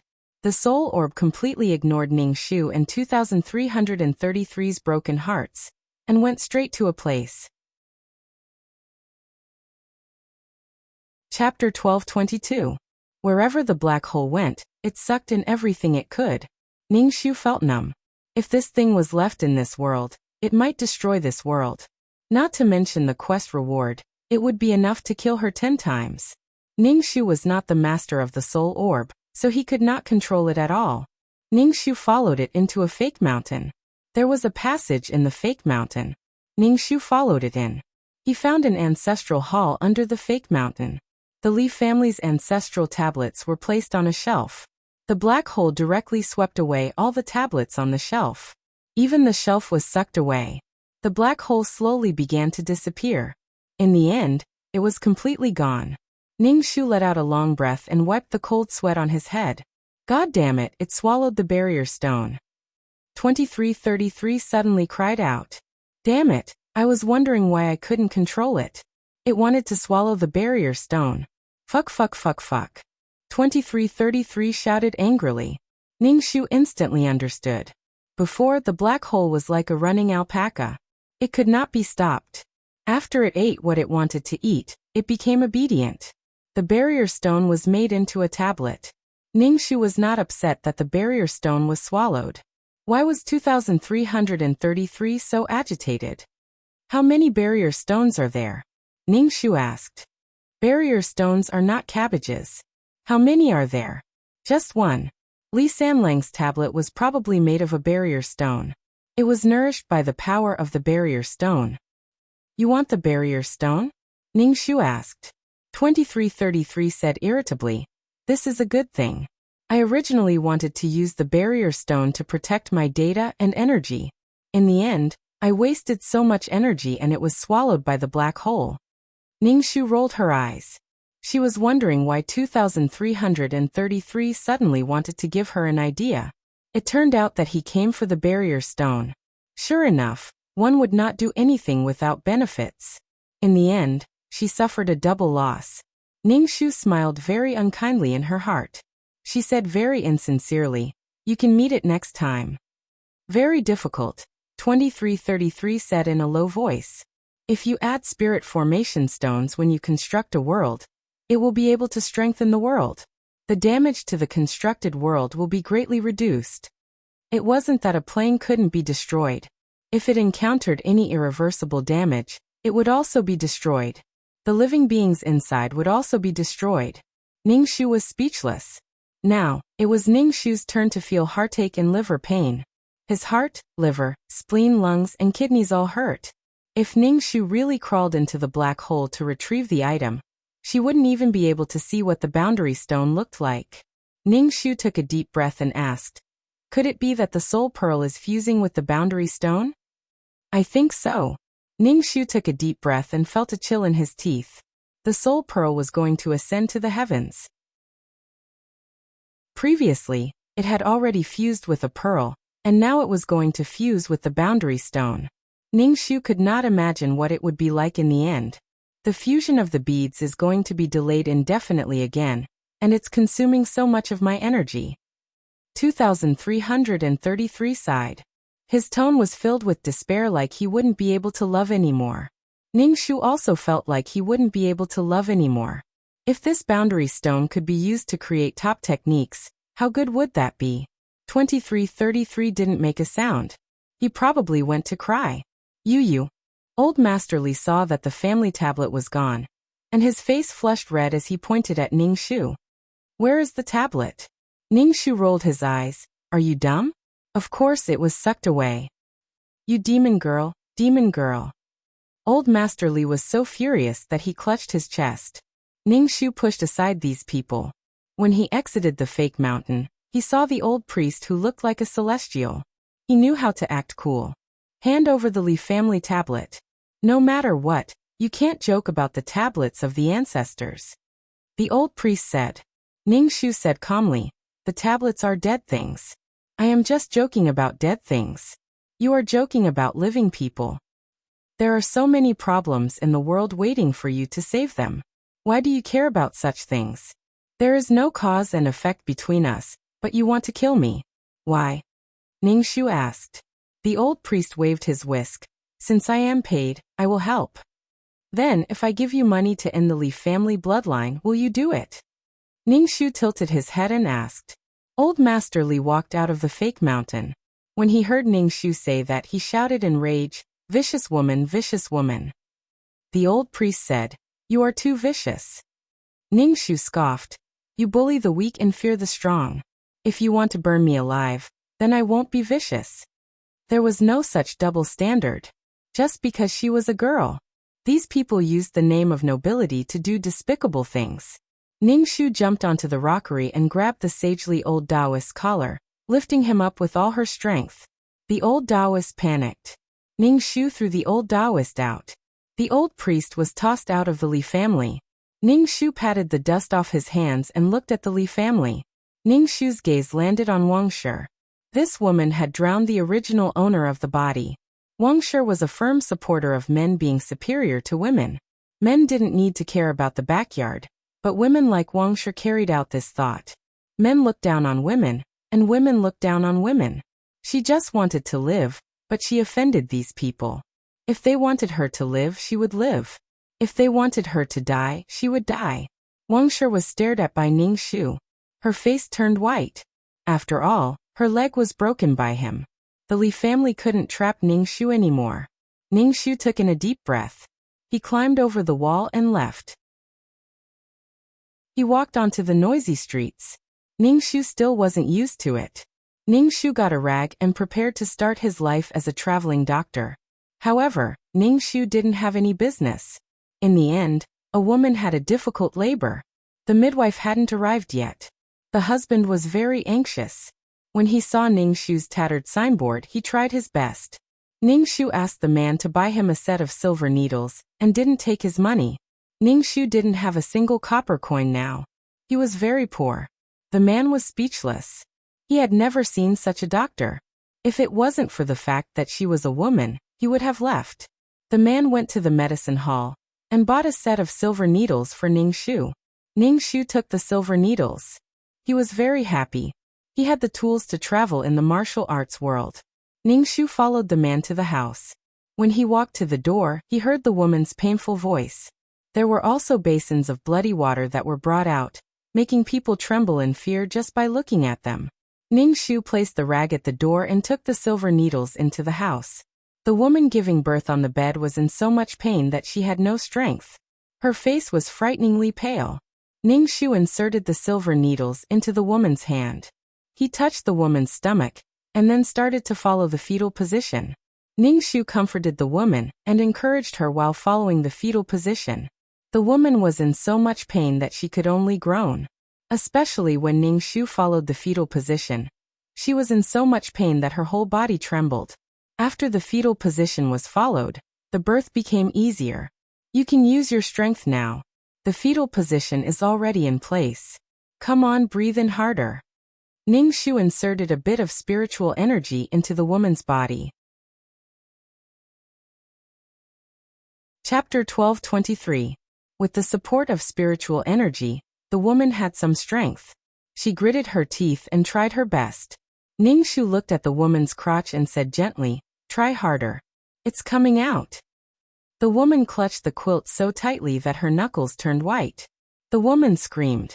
The baby was finally born. The child let out a loud cry. Ningxu couldn't help but smile. He took the cloth that he had prepared in advance and wiped the amniotic fluid and blood on the baby. The woman's face was pale. Ningxu put the baby next to her and gave the warm brown sugar water to the woman. "Is it a boy or a girl?" the woman asked Ningxu. Ningxu patted the baby gently. "It's a girl." The woman's face immediately changed and then tears rolled down her cheeks. "Ningxu, why is it a girl? What should we do?" The woman's face was even paler after losing blood. "It's a boy, right?" the man outside shouted. Ningxu looked at the disappointed woman and asked, "Do you want to take the baby out and show it to the father?" The woman suddenly grabbed Ningxu's wrist and begged, "Please take my baby away. There is some money in the box and some clothes in the cabinet." "Ningxu, it's your baby," Ningxu said in surprise. The husband couldn't wait any longer. He lifted the curtain and walked in. Ignoring the strong smell of blood, he picked up the baby and asked, "Is it a boy or a girl?" "Ningxu, that's the first thing both couples ask each other." The woman had already turned over. Ningxu said, "It's a girl." The man's face changed instantly. He put the baby on the bed. "Why is it another girl? We've already had 3 girls. Now there's another one." "Ningxu." The more the man spoke, the angrier he became. He grabbed the swaddling clothes on the bed and was about to throw the baby on the ground. The woman on the bed sat up in shock. Ningxu hurriedly took the child and said in disbelief, "This is your child, your flesh and blood. Even a vicious tiger will not eat its own cubs." The man's face darkened. "What do you know? I already have 3 daughters. Do you know what people say about me? They say that I'm going to die out. I don't even have a son. If I have another daughter, I'll be laughed at." The woman covered her face and cried. The man said irritably, "Cry, cry, cry. You only know how to cry. You can't even give birth to a son." Ningxu was speechless. Ningxu wanted to explain to this man that it was up to the man to give birth to a boy or a girl, not the girl. But after thinking about it, he decided against it. Even in modern times, women were blamed for not being able to give birth to sons. The man lifted the curtain and left. Ningxu rolled his eyes. "Your wife has just given birth to a child for you. She almost died. What the hell? Why don't you become a woman in your next life? Then you'll know how difficult it is. She was just here to pick up a baby, but this was the fucking situation. The woman's eyes were red and her lips were extremely pale. Ningxu said, "Please save my daughter." You saw it too. My man won't treat her well. He doesn't like the 3 daughters at home. He doesn't treat them well either, the woman said. Ningxu looked at the child in his arms who had her eyes closed. She had just been born and her eyes hadn't even opened yet. She didn't know that she was facing a situation where her father didn't love her, and her mother didn't want her. There's some money that I usually save in the box. There are clothes for the child in the cabinet. The woman was very tired and lay down. Ningxu sighed in his heart. She was only here to earn money. Please take her out. You can find another family. My family can't afford to raise her. My husband won't raise her either. Ningxu nodded. The woman's tears flowed out. She reached out her hands to carry the child. She kept crying. Ningxu opened the box. There were some copper coins in the money bag. He opened the cabinet and took out a package. There were some clothes in the package. The material wasn't good. Feed the child some milk. It was said that first milk was good for the child. Besides, Ningxu couldn't find any substitute milk for the child to eat. The woman lifted the clothes and fed the child. Ningxu flipped through the child's clothes in the package. The clothes were folded neatly. For this family, this newborn child had become a sacrifice. The woman was forced by her husband's abuse and blamed herself for not being able to give birth to a son. After feeding the child, the woman hugged the child and cried. Ningxu reached out to carry the child. The woman hugged the child tightly. She couldn't bear to part with the child. Ningxu said, "It's better to raise your own child." The woman let go of her hand. Ningxu carried the child and left without looking back. Behind him, the woman's suppressed crying could be heard. Ningxu went out and saw 3 children at the door. The oldest was 6 or 7 years old, and the youngest was about 3 years old. There were indeed 3 girls. As for what happened to the child in Ningxu's arms, the child's father didn't care. Ningxu walked out of the house with the child in one hand and the ragged cloth sail in the other. Ningxu took the money given by the child's mother and found an inn to stay for the night. The next day, Ningxu carried the child out of the inn and went to the shop run by the Li family. The Li family was a big family in town. They ran a grain store and a jewelry shop. Ningxu set up a yin gathering array around these shops. There was a yang gathering array that gathered yang energy, and there was also an inverted yin gathering array. The purpose of the yin gathering array was to gather the surrounding yin energy and destroy the luck of the shop. He also secretly placed locust trees on the roof beams. Locust trees were ghost trees. They had a lot of yin energy. One couldn't even plant locust trees in front of the house, let alone on the roof beams. Therefore, one should never offend a feng shui master or a craftsman. They could do something casually and cause bad luck for the rest of one's life. Hadn't the Wang family always boasted that they were a big family? Without the support of her husband's business, could she still be the wife of a rich family? After doing these things, Ningxu patted the dust off his hands and turned to look at the child on his back. "Baby, now we have to find a place to settle down." Where should they go? Ningxu bought some dry food. He had food to eat, but what would the child on his back eat? Ningxu expressed his annoyance. Ningxu strolled around the market and saw a cow. After thinking about it, he decided to buy a cow. If he was tired, he could ride and milk the cow. Ningxu picked a cow that had already given birth to a calf and went to the pharmacy to get some medicine to promote milk production. The calf had to be firm for at least 6 months. After 6 months, the child would be able to eat some supplementary food. In ancient times, cows were very expensive. Ningxu bought a small pot to boil milk. After doing all the calculations, Ningxu had spent almost all his savings, including the money given by the child's mother. Ningxu drove the cow. There was a bag hanging on the cow's back. The bag was filled with all kinds of daily necessities. Ningxu wiped his sweat. It was really not easy to raise a child. He also didn't know who to give the child to. These days, girls were not likable. Without women, humans would go extinct. The scariest thing was that as a woman, she didn't like girls. Were women really so evil? Chapter 1224. Without a woman, the men would go and be gay. Ningxu drove the cow. When the child was hungry, Ningxu stopped, milked the cow, boiled the milk, and fed it to the child when it was warm. Ningxu planned to go back to her parents' home to take a look, but she immediately gave up the idea. Why would she go back? Then where should she go next? Ningxu suddenly thought of the old Taoist priest. No matter what, she had to go to Baiyun Temple. Otherwise, she would be letting down the old Taoist priest's care. However, Baiyun Temple was a little far from here. Ningxu decided to walk slowly towards Baiyun Temple. There was a village at the foot of Baiyun Temple. It was quite quiet. Along the way, Ningxu practiced medicine as she hurried. Unknowingly, she had accumulated some savings. By the time Ningxu arrived at the foot of Baiyun Temple, it had already been more than 2 months. Under Ningxu's feeding, the child was already white and tender. He would even open his eyes to look at Ningxu. He smiled subconsciously. Ningxu entered the village and found a family to stay. She also fabricated a background for herself. Her husband was a doctor, but he was killed by bandits. Coupled with the flood in the village, she had no choice but to leave her hometown. Ningxu even specially said that he knew some medical skills. He could treat the woman's disease and deliver a child. The owner first sympathized with Ningxu. When he heard that Ningxu knew how to treat gynecological diseases, he hurriedly asked Ningxu to take a look at him.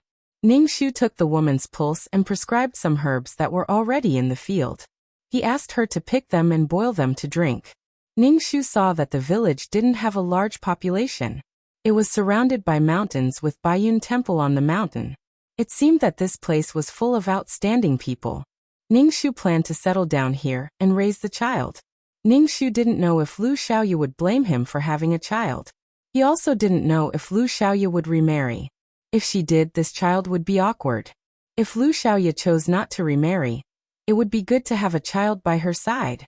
Most importantly, Ningxu didn't know who to entrust this child to. Why did he always have to give her a child?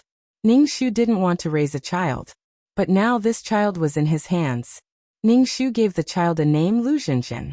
The name comes from the peach blossom of Yao Yao. Its leaves are zhenjin, lush and prosperous. Ningxu went to find the village chief and asked him to give him a piece of land to build his house. Of course, he had to pay for the land. Ningxu pretended to be stubborn. It took him 2 days to get the money. Most of the people in the village lived in thatched huts. Ningxu also built a thatched hut.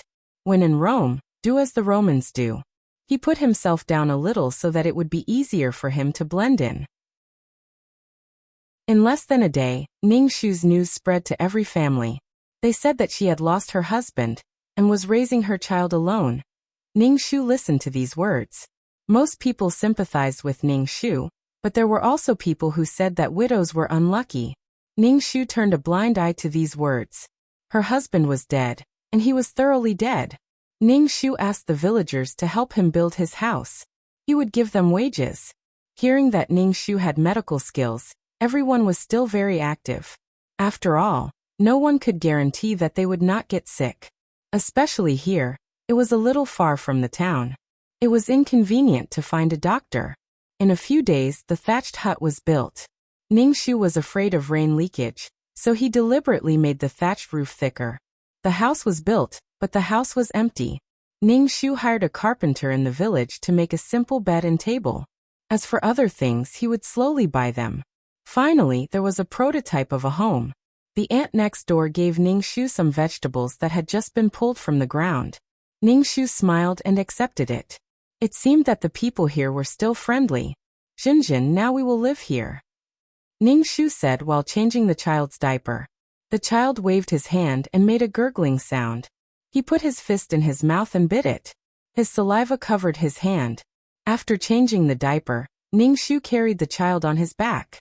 He loosened the soil in front of the house and surrounded it with a fence, ready to plant vegetables. Ningxu borrowed some seeds from the ant next door and planted them in the ground. Ningxu felt that he was really omnipotent. He could fight, he could farm, and he could also cook. Awesome! Awesome! Awesome! When there was nothing, Ningxu would inject a little spiritual energy into Zhenjin's body, which could strengthen the child's body and make it less sick. Ning Shu's days were stable. If he was not planting vegetables to raise the child, he was going up the mountain to pick herbs. Occasionally, someone would come to Ning Shu to see a doctor, but most of them were women. If they had no money to pay the consultation fee, they would give Ning Shu a basket of vegetables, or a small piece of meat. Ning Shu didn't say anything and accepted it. It didn't matter if the things were little, but he was afraid that these people would take it for granted. He still had to raise the child, so he didn't have much time to work in vain. After a while, Ning Shu became familiar with the women in the village. Every time they met, they would invite Ning Shu to go to the town together. Ning Shu bought some white paper, ink paper, and inkstone. He took it home, cut the white paper, and sewed it with a needle. Ning Shu planned to write down some common symptoms and prescriptions. When Lu Xiaoye came back, she could rely on this to make a living. Ning Shu could gain a foothold in this village because of this skill. People eat 5 grains, it was impossible not to get sick. The village's gossipy women would talk about Ning Shu behind his back, but in front of Ning Shu, they still had to be polite. Doctors can save people, but they can also kill people. Ning Shu occasionally stared in the direction of the White Cloud Temple. He wanted to take a stroll, but he remembered that the old Taoist knew about her past. Now that her role as a widow had been deeply rooted in the hearts of the people, she had attracted a large wave of sympathy, so there was no need to break her current stable life. He had to give Lu Zhenjin a stable life. This place was not bad. There were not many people, and it was far away from the hustle and bustle. Thinking about it this way, she should have gotten rid of the Li family, and when she left, she even tricked the Li family. What made Ning Shu most satisfied was that there were many mountains and forests around, and there were rich resources. Ning Shu could occasionally hunt some rabbits to eat and get some oil to eat. Moreover, the spiritual energy was abundant, allowing Ning Shu's cultivation to go smoothly.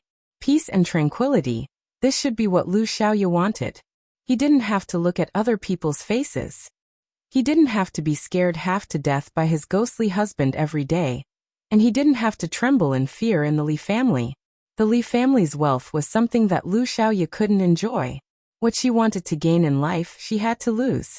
And Lu Xiaoye's identity was so awkward, who would put her in their eyes? It was just something bought with 10 taels of silver. Ning Shu didn't find the White Cloud Temple, but the people of the White Cloud Temple came to the village. Ning Shu looked at the old Taoist with the demeanor of an immortal.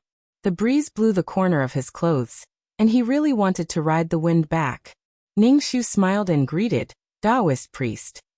When the old Taoist priest saw Ning Shu, his face instantly cracked. He couldn't help but stare at Ning Shu. After a long while he asked, "Why are you here?" Chapter 12:25. Ning Shu felt that he was quite fated with the old Taoist priest. Of course, this was only Ning Shu's own thoughts. The old Taoist priest didn't want to see Ning Shu at all. "Why are you here?" The old Taoist priest asked with a dry mouth. He hadn't forgotten that this person had lifted him up and thrown him out. "Thrown him?" Ning Shu smiled and said, "Taoist priest, have you forgotten that my husband is dead? Why don't I find another way out?" The old Taoist priest saw the child on Ning Shu's back. Where did this child come from? Ning Shu covered his mouth and laughed. "Taoist priest, you really know how to joke. I have a husband. Where do you think my child came from?" The old Taoist priest stared at the child sleeping on Ning Shu's shoulder. Of course, he could tell that this child had a mother-daughter relationship with Ning Shu, but they weren't related by blood. The old Taoist priest didn't expose Ning Shu, because he was afraid that Ning Shu would throw him out in front of so many of his disciples and the villagers. "Child, your fate is full of misfortune," the old Taoist priest said. Ning Shu stared at the old Taoist priest expressionlessly. "I don't like what you're saying. Do you know how to talk? It's fine if you don't say that she's cute, but do you think it's appropriate to say such things when we meet?" "Dr. Lu, the old Taoist priest's words are very accurate," Ning Shu, the auntie next door, said. Ning Shu rolled his eyes. When the old Taoist priest saw Ning Shu, he nearly forgot his purpose for coming here. He said to the village chief, "Be careful. A snake has come out of the deep mountains. This snake is about to cultivate into a spirit. If any of you see it, quickly report it to Baiyun Temple." This beast is extremely thick and can swallow a person in one bite. Upon hearing the old Taoist priest's words, the villagers were instantly scared pale. The village chief trembled as he pleaded the old Taoist priest. Taoist priest, what should we do if this snake comes to the village? We will all be swallowed by the snake spirit. It can't swallow so many people. It can swallow one person at a time, Ningxu said. The old Taoist priest, village chief, that this was also very scary, okay? The old Taoist coughed and straightened his back. He had the demeanor of an immortal and said, snakes are afraid of realgar. You can sprinkle some realgar at home. If there are traces of a big snake, quickly come to the Baiyun Taoist temple to inform us so that we can catch it as soon as possible. Thank you, Taoist. The villagers thanked him profusely. However, Ningxu asked the old Taoist, the snake has been staying in the deep mountains. Why did it escape? A snake as thick as this should be very conspicuous. There were spiritual creatures in the deep mountains and forests, so it was reasonable to say that snakes shouldn't run out. It was the instinct of living creatures to seek advantages and avoid disadvantages. If they went to a place with people, they would definitely be slaughtered and stewed. Animals that could survive in the jungle were not to be trifled with, but there were too many of them. Ningxu looked at the old Taoist with disdain. She suspected that the old Taoist wanted the snake. Furthermore, the reason the snake escaped was because of the White Cloud Monastery's Taoist priests. The old Taoist priest who was being stared at by Ningxu was speechless. This woman was really that Taoist priest. What does the snake look like? What are its characteristics? The village head asked. The old Taoist priest flicked his horsetail whisk and said, this big python is black in color. Some of its scales have turned into gold. Its body is very big. The old Taoist priest repeatedly told the villagers that if they found the trace of the big snake, they must report it. Then he left with a group of Taoist priests. The villagers were very frightened and quickly went home to scatter realgar. The auntie next door also gave Ningxu a pack of realgar. She let Ningxu scatter realgar in every corner of the house. Those monsters like to eat children the most. You have to take good care of your family, Jinjin, the auntie said. After thinking for a bit, she gave Ningxu a pack of realgar. Scatter some realgar on Jinjin's clothes. Thank you, auntie. Ningxu took the realgar and carried Jinjin into the house. Ningxu didn't intend to scatter the realgar powder on Jinjin's clothes.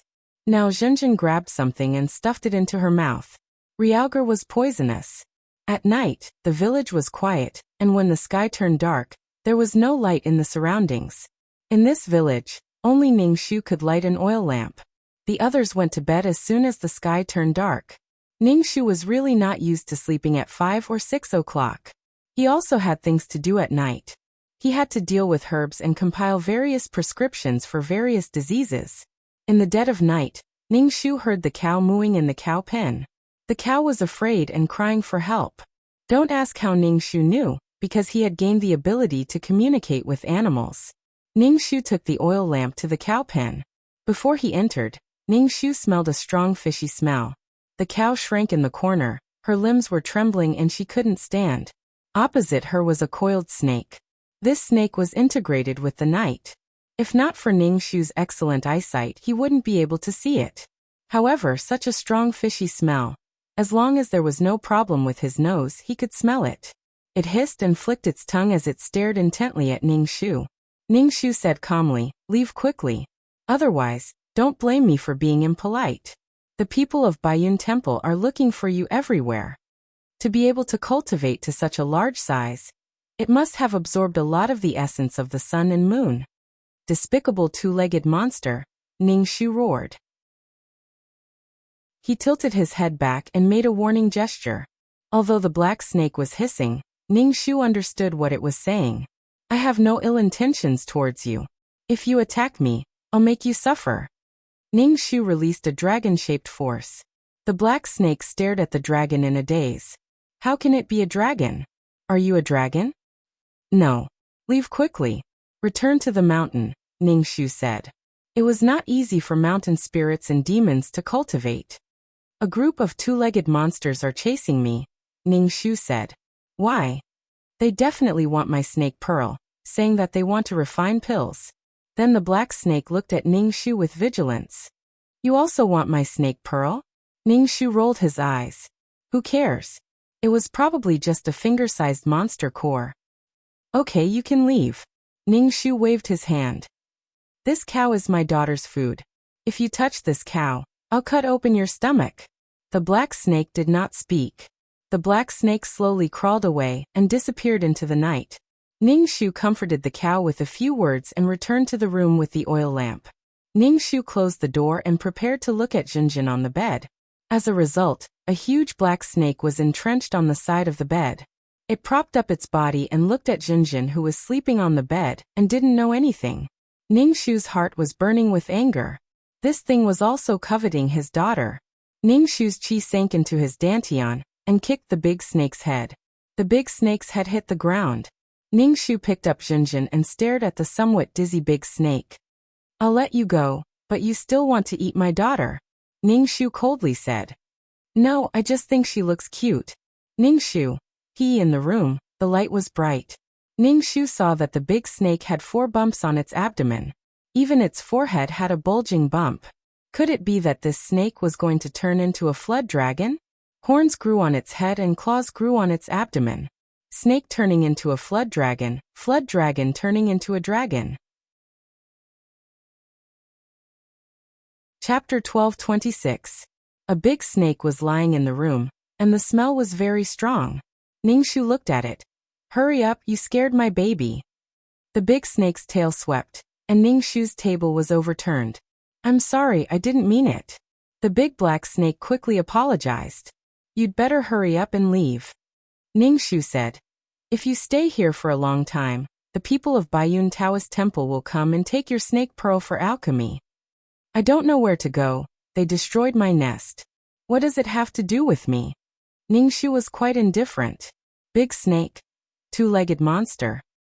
The big snake Ningshu shouted. Ningshu. Who are you calling? I'm going to lay an egg. Ningshu. Are you a female? After laying an egg, I will become very weak, and I have no way to deal with those 2-legged monsters. Speaking of which, snakes were also very miserable. Molting and giving birth would weaken their strength. Only by really evolving into a flood dragon could they get rid of this shackle. Do you want to steam the snake eggs for me to eat? Ningshu held Jinjin and didn't dare to put her down. He was afraid that if he didn't pay attention, he would be swallowed by the big snake. Ningshu pointed to the big snake. It's best not to swallow people. At that time, don't talk about being a flood dragon. Even being a snake is impossible. Human beings were a race with great luck. If the big snake swallowed people, she would suffer. The big snake made a no sound, and its thick tail swept. It seemed to be very embarrassed. Can you take me in and let me give birth to a baby? No, I refuse. Was she going to be a midwife again? She had crossed races, and now she had to deliver a baby for a snake? She was afraid that the last delivery would happen again, and a nest of snake eggs would be given to her. It's going to be dawn, let's go quickly. Ningshu yawned. 2-legged monster, I can't run far. I'm going to give birth, can you give me a place? I'll leave after giving birth. Ningshu rolled his eyes. I know this trick. After giving birth you have to hatch the eggs, hatch a small snake, and take a lot of children with you. There's no way to leave. The snake was speechless. The serpent had no choice. It was not easy to meet someone who was not afraid of her. If he appeared elsewhere, it would definitely cause a commotion. Her cultivation and the child in her womb were about to be destroyed. Ningshu was more concerned about something else. You already have a baby. You should have a husband, right? Your husband should be like you, right? What is a husband? Orochi asked curiously. Ningshu. Then how did you get pregnant? Ningshu asked. When it reaches the estrus period, it will mate with the male snake, and then it will lay eggs, the big snake said. In order not to show that he was ignorant, Ningshu was very calm. There's a cellar. You can hide in the cellar. Thank you. I will repay you in the future. Forget it. Just don't stare at my baby every day. The serpent complimented. Your child is very cute. She looked very delicious. The serpent crawled on the ground, out of the room, and into the cellar. Ningxu put down Jinjin in his arms and gently patted her chest. Then he opened the windows to disperse the smell in the room. After dawn, Ningxu caught a chicken and went to the cellar to take a look. As soon as he opened it, there was a strong smell. Ningxu waved his hand and stepped on the ladder to go down. Here you go. Ningxu put the chicken on the ground. The big snake swallowed the chicken in one bite. I think I'm going to give birth. My belly hurts a little. Ningxu stretched out his hand and touched her belly. There was a bulging place. Ningxu had no experience in delivering a snake, so he could only say, "It should be." Dr. Lu, Dr. Lu. The ant next door shouted. Ningxu came out of the cellar holding a cabbage and asked, "What's wrong, Aunt?" The Taoist priest came again. The village chief asked people to gather at the village entrance, the ant said. Ningxu put down the cabbage and followed the villagers to the village entrance with Jinjin on his back. The old Taoist priest was still immortal and asked the village chief, "Did no one see the snake?" "The village is very calm. I guess the big snake has already left," the village chief said with some uncertainty. The old Taoist priest wrinkled his white eyebrows. "It shouldn't be. This big snake has been forced to come to this village by them. Why didn't it appear?" The old Taoist priest saw Ningxu coming towards him from the corner of his eye. His eyelids jumped and he couldn't help but straighten his chest. "What's the smell on your body?" As soon as Ningxu came closer, the old Taoist priest smelled a fishy smell. Ningxu raised his hand and smelled it. "You said this smell. Last night, a snake wanted to eat my cow, but I beat it away." The old Taoist priest. "Ah." The surrounding villagers stared at Ningxu in amazement. "You beat the snake away?" the ant next door asked in surprise. "Then last night, why didn't I hear any movement?" "I know Kung Fu." The old Taoist priest Ningxu raised his eyebrows. This the Taoist priest should know. The old Taoist priest almost rolled his eyes. "Where did the snake go?" the old Taoist priest asked. Ningxu shook his head. "I don't know, maybe it ran to your Taoist temple." The ant next door Ningxu asked. "Dr. Lu, you know Kung Fu, how could your husband be killed by bandits?" The old Taoist priest looked at Ningxu.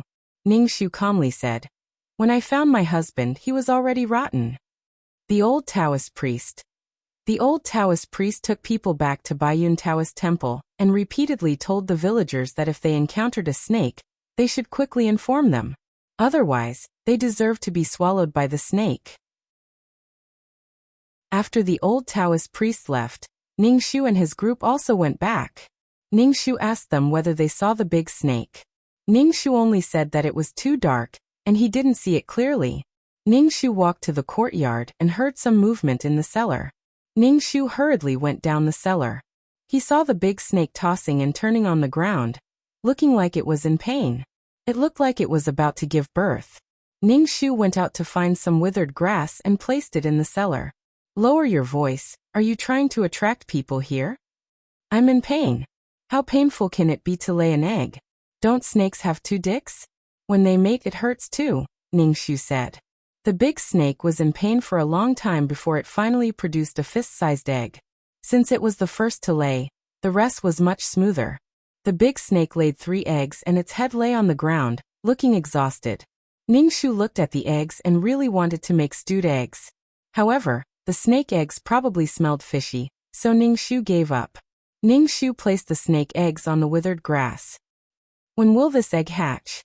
If the villagers know that there's a snake in my house, I'll probably be chased out." Dangerous things had to be chased out. The big snake said, "It will take some time." Ningxu, he knew it was trouble. "When you get better, you can leave with your balls in your mouth. Those people from Baiyun Taoist temple will find you again," Ningxu said in a bad mood. She went out of the cellar and got a chicken for the snake. He didn't even pluck the feathers. The big snake swallowed the chicken and said, "I can leave after resting for another day." Chapter 12:27. After giving birth, the snake had rested enough. She held the egg in her mouth and dragged her huge body away in the dark. Ningxu heaved a sigh of relief. She was finally gone. He was always worried about being discovered. He hoped that she could survive the lightning tribulation and evolve into a flood dragon. It was all for the sake of being stronger and better alive. He really couldn't stand such a spiritual object next time. Ningxu thought that the snake had escaped, but in less than 2 days, she was caught by the people of Baiyun Temple, and her stomach was cut open. The villagers swarmed to Baiyun Temple to see the snake. The snake's corpse was hung on a tree. Its body was extremely thick. The bulging part of its abdomen had been cut open with a knife, revealing its tender snow-white claws. The Taoist priest of Baiyun Temple pointed at the snake's corpse and said that the snake was about to transform into a flood dragon. When the time came, it would spit out clouds and flood. Ningxu sneered. A flood dragon didn't have such great ability. It was just an excuse for its ambition.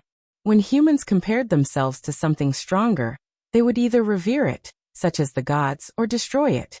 Ningxu sighed and rolled his eyes at the old Taoist priest standing at the entrance of the Three Pure Hall. This old Taoist priest was the most merciless person Ningxu had ever seen. He had a sage-like demeanor. It was more like the style of cultivators. As long as it was beneficial to them, they would plunder it. There were some eggshells on the ground. The yolk and egg white were shattered. The world was too dangerous. It was either a natural disaster or a war. The snake was also very miserable because someone wanted her snake pearl. Ningxu saw that one of the eggs only had a small crack on it. An egg clear was flowing out. Ningxu picked it up. "Dr. Lu, what are you doing?" asked the woman next door Ningxu. Ningxu smiled. "I haven't eaten a snake egg yet. I'll take it back and eat it." "It's better not to eat it. Look at how scary this snake is. Something might happen if you eat her child." Ningxu held the egg and injected some spirit energy into it. After leaving Baiyun Taoist Temple, Ningxu covered the egg with fluffy soil and covered it with some leaves and withered grass. Maybe it would hatch, maybe it wouldn't. Ningxu took Xinjin home. Now Lu Xinjin could turn over a new leaf. She often smiled at Ningxu, revealing her pink gums. When Ningxu had nothing to do, he would carry her up the mountain to pick herbs. When he picked a herb, he would tell Xinjin the name of the herb. Xinjin didn't know anything, she just giggled. Ningxu felt that such a life was simple but sufficient. Not everyone wanted to experience such a soul-stirring life like the wind and rain. Now Xinjin could eat some supplementary food. Ningxu caught a pheasant, went home, chopped it into minced meat and boiled it in the porridge. Xinjin was very healthy. From time to time, Ningxu would inject some spiritual energy into her body. She ate well and slept well. It made Xinjin's body very sturdy. Ningxu carried the basket and walked to the door of his house. He met the village chief who was in a hurry. "Dr. Lu, quickly go and take a look. Someone in my family is injured," the village chief said anxiously. Ningxu put down the basket and carried Xinjin to the village chief's house. Before entering the house, Ningxu smelled the smell of blood. "Dr. Lu, quickly go in and take a look," the village chief Ningxu said. Ningxu frowned, opened the curtain and went in. There was a woman wearing armor in the room. On the bed, there was a man wearing the same armor. "Are you a doctor?" The woman deliberately lowered her voice and said in a rough voice. Ningxu couldn't help but pull the corner of his mouth. A woman dressed as a man was fine. Short, small frame, no Adam's apple, delicate skin and tender flesh. People who didn't know that she was a woman were blind. "Then you take a look at the general," the woman said. Ningxu walked over and sat on the bed to take the man's pulse. "He is very hungry. Prepare something for him to eat," Ningxu said. "I'll trouble the village chief," the woman quickly said to the village chief. The village chief nodded. Ningxu took the man's pulse for a while. The woman was worried and asked, "How is the general?" "The symptoms are a bit strange.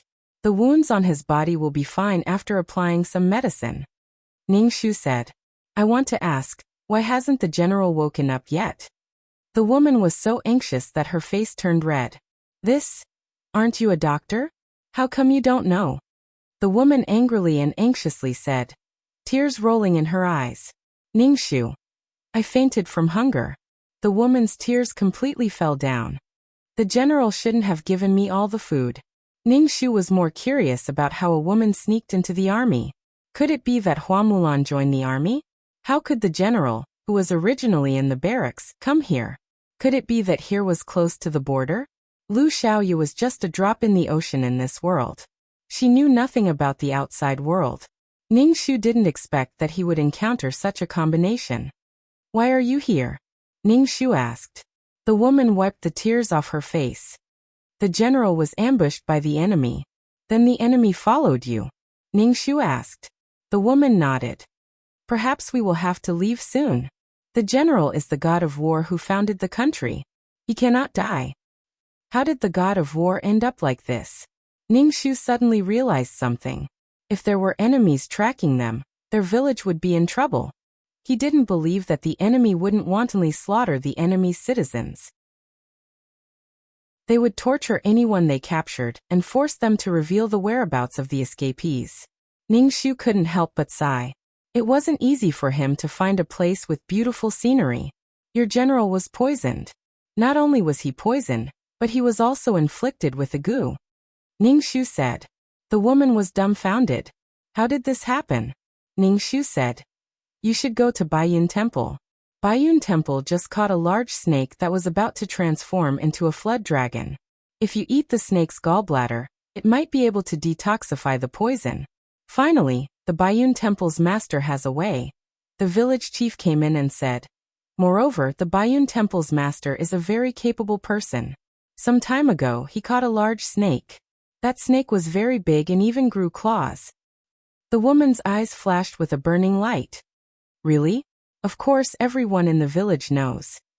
The village chief said. He went out to see if his wife had finished preparing the meal. Ning Shu frowned. If the snake gallbladder could detoxify the poison, the large snake would die. Ning Shu stared at the man with purple lips on the bed. Such a coincidence.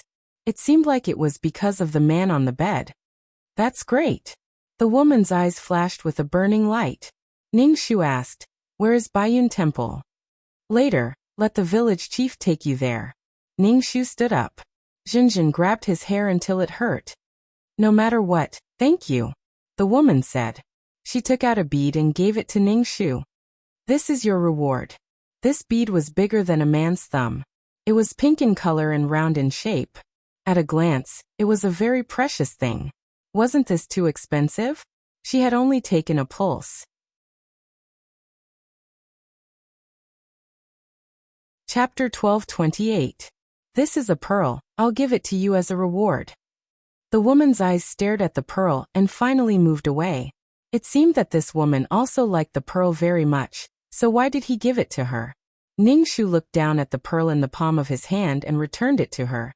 No, I didn't do anything. You don't have to give me a reward. You keep it, just. The woman saw Jinjin on Ning Shu's back. Just think of it as a gift from me to this child. She gave such a precious thing to a total stranger. The quality of this thing was so good. The tribute was just SOSO. How many pearl divers dived into the water again and again for a perfect pearl? Just for a good quality pearl. Ning Shu never believed that a pie would fall from the sky. I don't want it, I don't want it. Ning Shu returned the pearl to the woman and left. The woman looked surprised. The village chief gave her a bowl of porridge with some wild vegetables in it. The woman didn't dislike it and took the bowl and gave the pearl to the village chief, saying that it was a reward. The village chief had never seen such a round and big pearl. He wiped his hand on his clothes, thanked her again and again, and put the pearl away. If he could have such a pearl, he would be rich. Ning Shu went out of the village chief's house and said to Jinjin on his back, There is no place in this world that is truly peaceful and peaceful. In such a remote place, there was a country's god of war. The god of war was like that. Was the name of the god of war really not an undeserved reputation? It was a pity about the big snake. Maybe if he didn't let her get lost, maybe she wouldn't have died. At that time he felt that in any case, she was a big snake that could transform into a flood dragon, so she wouldn't die so easily. As a result, she immediately gave Ning Shu a slap in the face. Ning Shu thought about whether he should change to another place to live. The more Ning Shu thought about it, the more he felt that the big snake provided a snake gallbladder for that man. Ning Shu. Back at home, Ning Shu put Jinjin on the bed and touched her face. Let's go travel. Come, wander anyway, there are a lot of directions. Ning Shu suspected that this man and woman were the protagonists. Share trials and tribulations together. See the true feelings. Come on, love. Anyway, there's a lot of foolishness. The woman planned to carry the general to Baiyun Taoist temple. Village chief had just received such a good pearl, and immediately asked the strong men in the village to carry the general to Baiyun Taoist temple. Not long after the woman and the general left, a group of people arrived at the village. These people's faces were engraved with complicated and unknown patterns, making their faces look somewhat ferocious. As soon as he entered the village, he spoke in stiff Mandarin. Where did the two people from before go? They went to Baiyun Taoist temple, the villager said. Don't expect these villagers to risk their lives for someone they don't know. The leader's face twitched, causing the patterns on his face to twist. High priest, capture a villager and bring us to Baiyun Taoist temple, someone said. The high priest in the lead closed his eyes for a moment before opening them, and heading towards the village chief's house. Ningshu hugged the child and looked at the people with colorful faces. Who were these people? Seeing that they were heading towards the village head's house, Ningshu also followed. Many villagers also followed to watch the fun. When the high priest saw the village chief, he immediately grabbed his neck. The village chief was dumbfounded. The high priest said coldly, "Hand over the shark pearl." The village chief didn't know what a shark pearl was. With his neck being grabbed, his face was extremely red. "High priest, he can't speak like this," someone beside him reminded. The high priest opened his hand and the village chief fell to the ground, coughing violently. The person beside the high priest said to the village chief, "The shark pearl is a pearl. Hand it over, or you can wait for death." Under the threat of death, the village chief instantly thought of the pearl that the soldier had given him. He crawled out of the house and took out the pearl. "This is it. I only have this pearl," the village chief said while trembling. "High priest." The man called the high priest nodded. The man immediately took the pearl. "I finally found the shark pearl." Ningshu narrowed his eyes. Shark pearl? Wasn't this pearl given to him by the woman from before? That woman was probably trying to divert trouble. Did the shark pearl belong to a merman? Ningshu, were there still mermen in this world? Don't lie to me. High priest, we only haven't found the spirit stone. The person who founded the country is too despicable. He stole our things. That person was poisoned by the high priest. The high priest was able to track him down. The high priest is still capable. Before this person finished speaking, the expression of the person called the high priest changed. Of course, one couldn't see the expression on such a gaudy face. Instead, his face was trembling. Finally, he spat out a mouthful of blood. High priest? The people beside her supported her nervously. The high priest said, "The mother Gu can't sense the other party's presence. The child Gu is dead." Where is the White Cloud Temple? Bring us there quickly, the man said to the village chief. The village chief was frightened by these people and quickly nodded. Follow me." These people quickly flew towards the White Cloud Temple. Ningshu thought about it and followed them because she heard about the Spirit Stone. Could the Spirit Stone be a boundary stone? She didn't expect those two people to have such good things with them. These people obviously didn't find anything. When they arrived at the White Cloud Temple, they had already left. High priest, if we continue walking, we will reach the heart of the country. It's very disadvantageous for us. The high priest snorted. These thieves stole our clan's treasure. Without the protection of the Spirit Stone, our clansmen suffered great harm. The high priest was so angry that her face was trembling. They purposely left behind the shark pearl, and took away the more precious Spirit Stone. They are too cunning. Ningshu listened to these people, and felt that she had missed out on something. What was the Spirit Stone? Was it a boundary stone? Looking at them, they should be very concerned about the Spirit Stone. Was it possible for her to obtain a Spirit Stone? Ningshu's heart felt like it was being scratched by a cat. High priest, should we continue to chase? The high priest looked at the sky with melancholy. I can't sense their location now. The Gu is already dead. Ningshu was speechless. That woman wanted to lead the disaster to the west. Ningshu also wanted to lead the disaster to the White Cloud Temple.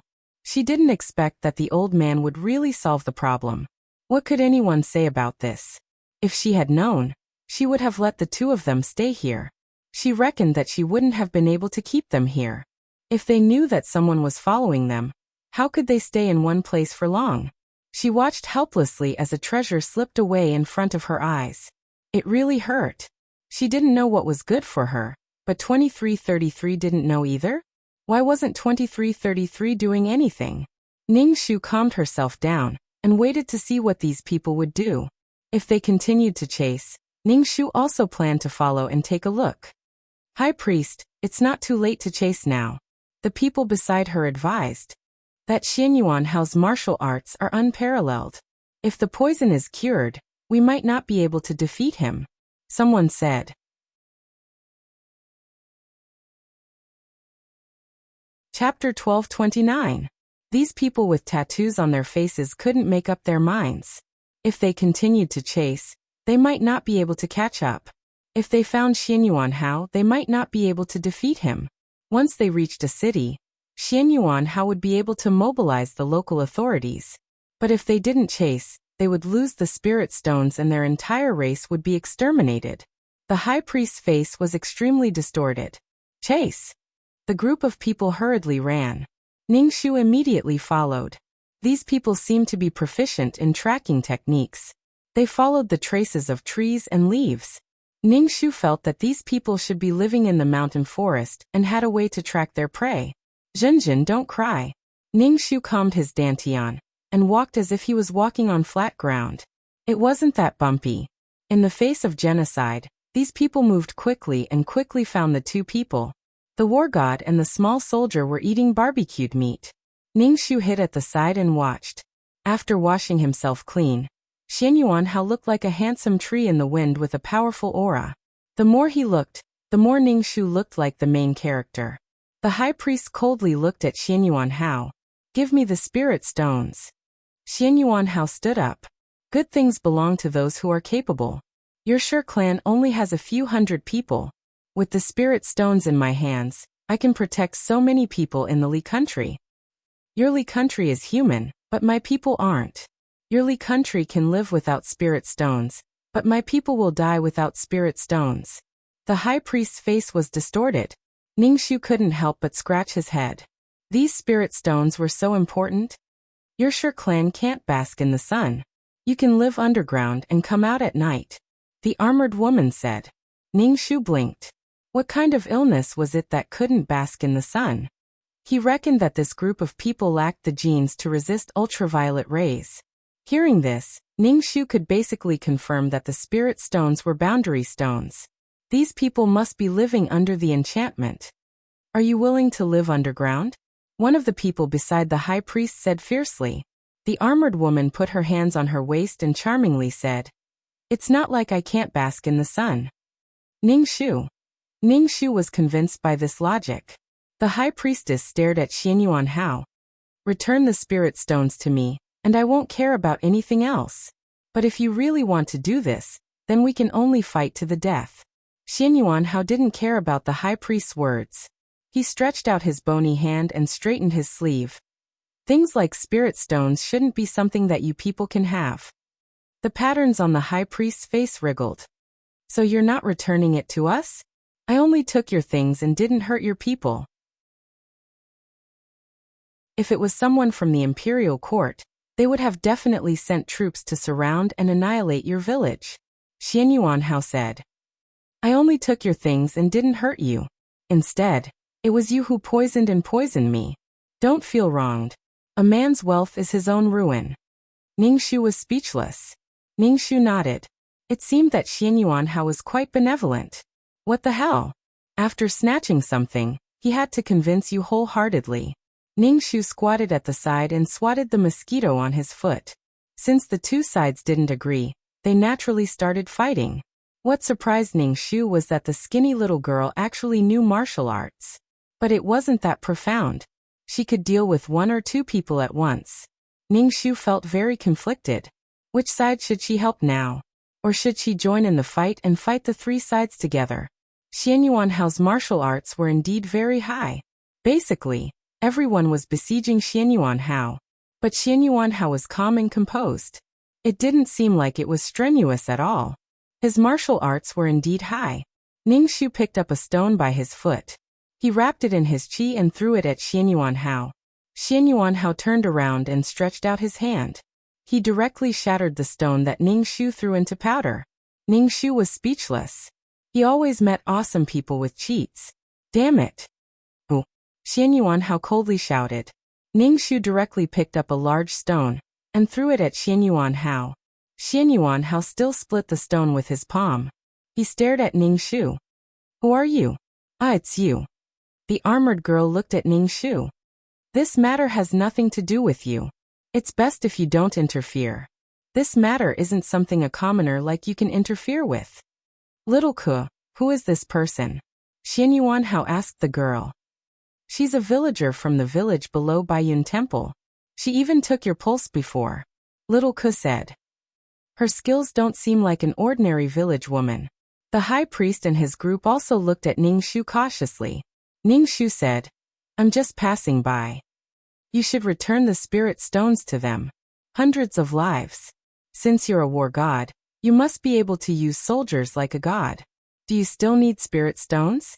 Ningxu said casually. Then what about the millions of people who founded the country? Little Ke said. Then should they be sacrificed? Ningxu asked back. Sacrificing a few to save the many. You have to ask if they are willing to sacrifice. Little Ke said. You don't know how hard the general worked for the sake of the people who founded the country. Little girl, you must be a die-hard fan of your general. Ningxu said with a smile. What little girl? Who are you calling little girl? I'm just a little small, but I'm still a man.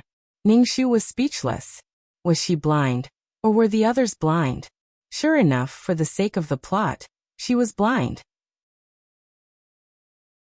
Ningxu couldn't help but ask Xianyuanhao. Do you think she's a girl or a boy? Of course I believe in little Ke. Although little Ke's body is a little thin, I'm still a man. Ningxu nodded. As long as you're happy. The high priest Ningxu said. You're right. Our people are content with our territory and have never thought of harming others. That's right. It's already so difficult for us to live. The person beside the high priest said. What does this have to do with you? Think before you act. The general is not only a war god, he's also a king. You're just a village woman with a child. Think carefully about everything. Little Ke said. Ningxu's face was expressionless. Are you threatening me? No, I'm just used to it.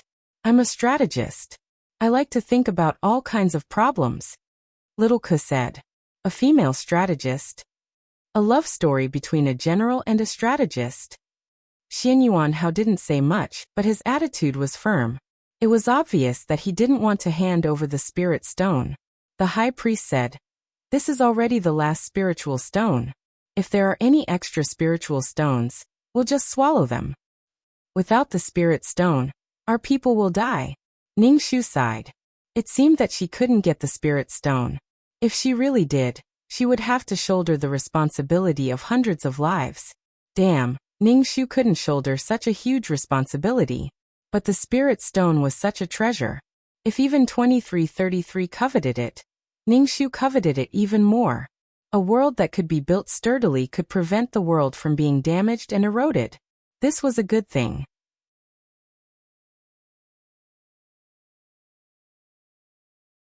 Chapter 1230. Sister-in-law, thank you for speaking up for justice. The high priest Ningxu cupped his hands. I'm actually not even 15 yet. Ningxu said quietly. The high priest was silent for a moment. You gave birth quite early. General. Xiaoke looked at Xianyuanhao. What should we do now? The easiest way is to kill all of them. Xianyuanhao said. Xiaoke nodded. This time, Xianyuanhao brought out his true strength and killed a person with a single slap. Ah see, Xianyuanhao. The high priest stared at Xianyuanhao. You killed my people. Both sides were on the verge of exploding as they fought with all their might. Ningxu directly held Xiaoke hostage. Xiaoke had some martial arts but couldn't compare to Ningxu. Hand over the thing or I'll strangle her to death. Ningxu grabbed Xiaoke's neck. Let go of Xiaoke. Xianyuanhao anxiously shouted at Ningxu. Give me the thing and I'll let her go. Ningxu lifted his chin and said, General, don't worry about me. You can't give the spirit stone to her. Xiao Ke sadly shouted, Don't worry about me. The spirit stone is the most important. Ningxu. This time, she was really playing the role of an evil female supporting character. Let go of Xiao Ke and I'll give it to you. Xian Yuanhao took out a palm-sized stone. This stone was relatively thick and completely black. It wasn't even as big as Li Sanlang's memorial tablet. General, don't be like this. We worked so hard to find this thing. Don't give it to her because of me, Xiao Ke anxiously said. At the same time, she was very moved. For her, the general handed over the spirit stone. Give it to her. Ningxu lifted his chin in the direction of the high priest. Xian Yuanhao calmly threw the stone to the high priest. The high priest quickly caught it. High priest, is this true? It's true, it's true. The high priest held the stone to her chest and let out a long sigh of relief. Great, we found the spirit stone. Xian Yuanhao's face was ashen. Ningxu gritted his teeth and said, Can you let go of Xiao Ke now? Ningxu grabbed Coco's neck and retreated. He said to the high priestess, Hurry up and leave. Sister-in-law, thank you. The high priest ran off with his men. Ningxu, wait for me. Let's go together. You short-sighted village woman, do you know how many people die at the border every day? So many soldiers have been buried at the border. So many mothers and wives are waiting for their sons and husbands to return. Do you know what you are doing? With spirit stones, how many lives can be saved? The country relies on these soldiers to protect it, Xiao Ke said in a sharp voice. Soldiers protecting their country is their responsibility. War is the ambition of those in power. Don't make it sound so noble, Ningxu said indifferently. The sound of a leader's voice is his duty in his position. You're so cold-blooded, Coco said angrily. I am that cold-blooded, Ningxu said shamelessly. Little girl, which family's young miss are you? Ningxu grabbed her neck and asked, Does your family know that you joined the army? Could it be that women in this world can join the army? I don't know what you're talking about. Are you blind? Why do you insist that I'm a woman? Coco said angrily. She looked at Xian Yuanhao. General, don't listen to her nonsense. I'm not a woman, I'm a man. I'm with you every day. You should know that. Ningxu rolled his eyes again and again. Ningxu saw that time was running out and pushed Coco towards Xian Yuanhao. Xian Yuanhao quickly hugged Coco. Ningxu sent out a palm attack. The palm energy went straight towards Xinjin, who was behind Ningxu. Ningxu turned around and released his dragon-shaped energy. The dragon-shaped energy collided with the palm energy and made a loud sound. Ningxu held Xinjin in his arms and then followed the trail to catch up with the high priest's group. The high priest turned his head and saw Ningxu. Why are you here? I offended Xian Yuanhao. If I don't run, what else can I do? Ningxu said. The high priest nodded. That's true. This time, I have to thank you. If it wasn't for you, we wouldn't have been able to get the spirit stones back. Aren't you afraid that I'll steal your spirit stones? Ningxu said with a smile. The high priest quickly covered his chest and looked at Ningxu with vigilance. You also came for the spirit stones. Ningxu's mouth twitched. He felt that these people were really easy to fool.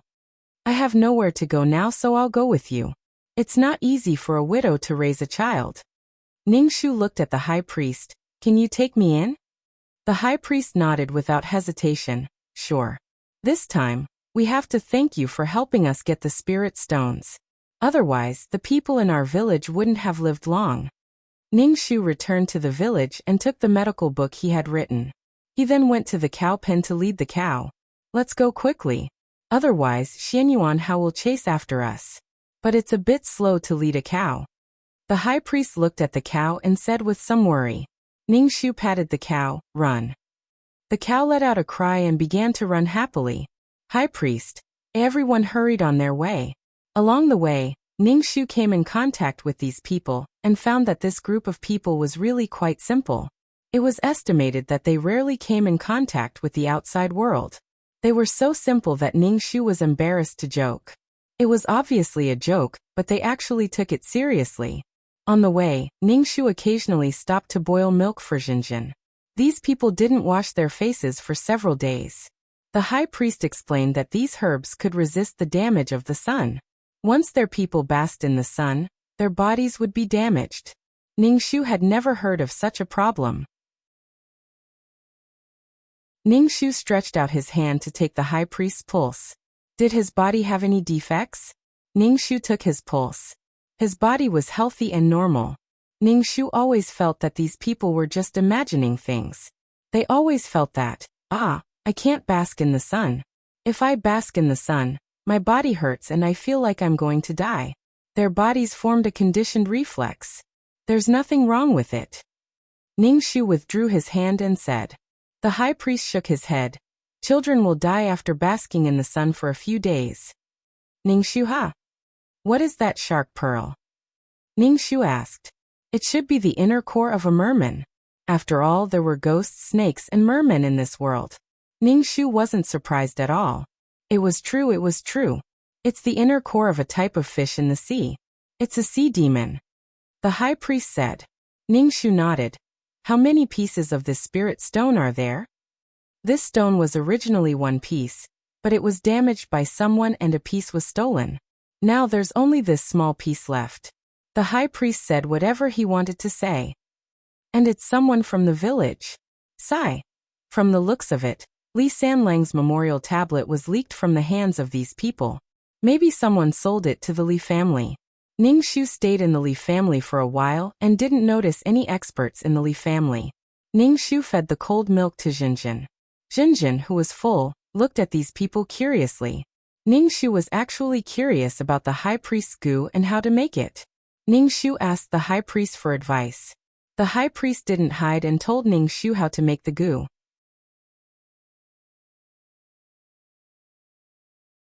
Chapter 1231. Goo worms were ever-changing, evolving into all kinds of goo worms. There were insects, animals, and even plants.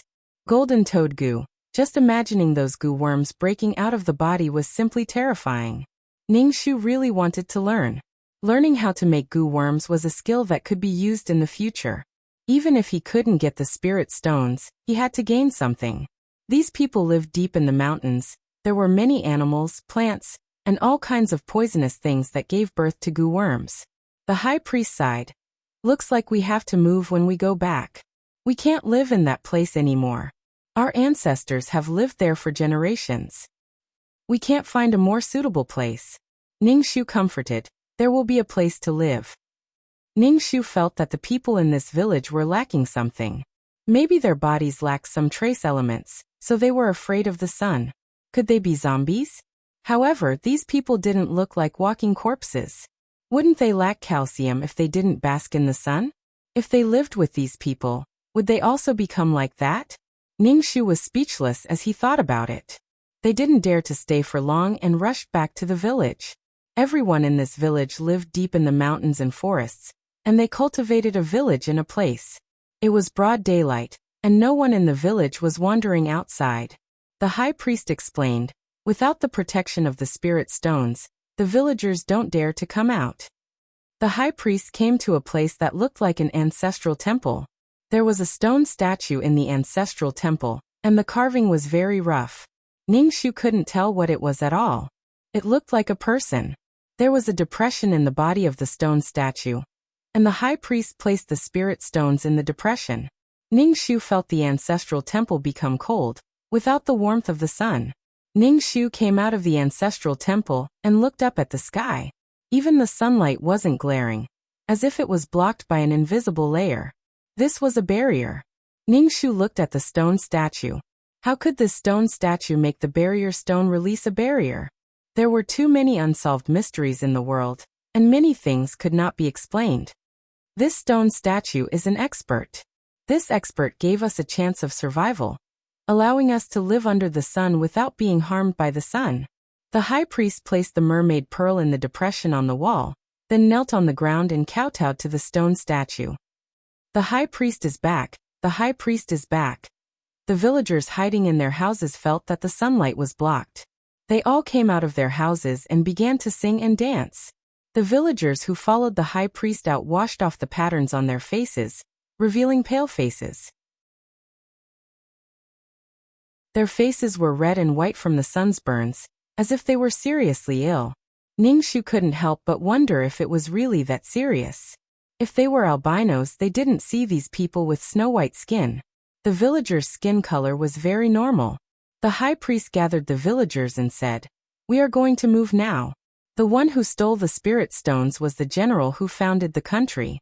When the time comes, they will lead the army to attack us. How could this be? I don't want to leave this place. The high priest's expression was a little pained. After returning to the village, the high priest washed his face clean. The high priest was older than Ningxu had imagined. In order to survive, we have to move. Everyone, go back and pack your things.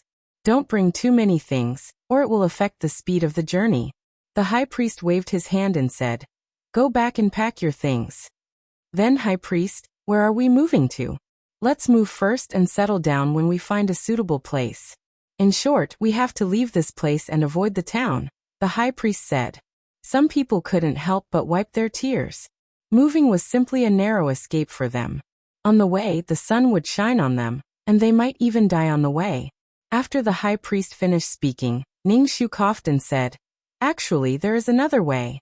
We don't have to move." "What is it?" the high priest asked. Unless it was a last resort, the high priest wouldn't let the entire village move. Ningxu said, "Give me your mermaid pearl. This will be the eye of the array. We can set up an array and set up a concealment spell." "Will this work?" the high priest asked uncertainly. Ningxu said calmly, "Other than this, you can only move. I heard that your children might die from exposure to the sun. If your children die, your clan might really be wiped out. Give me the mermaid pearl. If it doesn't work, we'll talk about it," Ningxu said. The high priest hesitated for a while, but in the end he went to the ancestral temple to get the pearl, and gave it to Ningxu. Ningxu cast a spell and asked the villagers to help move the stones. She set up a huge array to hide the entire village, so that outsiders couldn't see it. At the same time, she set up an 8 trigrams array around the village to make people get lost and not be able to reach the village. She made use of trees and stones. It took Ningxu a lot of effort to do these things. He had used up all his life skills. The high priest asked uncertainly, "This will do. We won't be able to see it." The word unreliable was almost written on the high priest's face. Even I would get lost in the surrounding array. "High priest, I'll bring you out to take a look." Ningxu led the high priest out of the village. They turned left and right, making the high priest dizzy. "It's so difficult to walk. What about the people in the village who go out to hunt?" the high priest asked. They spent most of their time in the village, but they had to go out. The herbs could help them temporarily resist the sun. "Open a path for the villagers," Ningxu said. The high priest nodded. That's good. We don't know how to repay you. Why are you helping us?" the high priest asked. Ningxu said sadly, "I have to find a place to live." "With your ability, you can go anywhere," the high priest said. "This method is similar to an expert." Ningxu smiled and said, "I'm not that capable. There are many capable people in this world." "High priest, can you give us a place to stay?" The high priest agreed and told the villagers that they didn't have to move. Ignoring how happy the villagers were, the high priest got the villagers to help Ningxu build a house. In a few days, a straw hut was built. As it was deep in the mountains, there were all kinds of snakes, insects, and poisonous ants. It was a stilted house. It was moisture-proof. It was not bad. There were all kinds of things given by the villagers, such as dried meat and fresh vegetables. The high priest gave a small wild boar to Ningxu for Ningxu to take care of.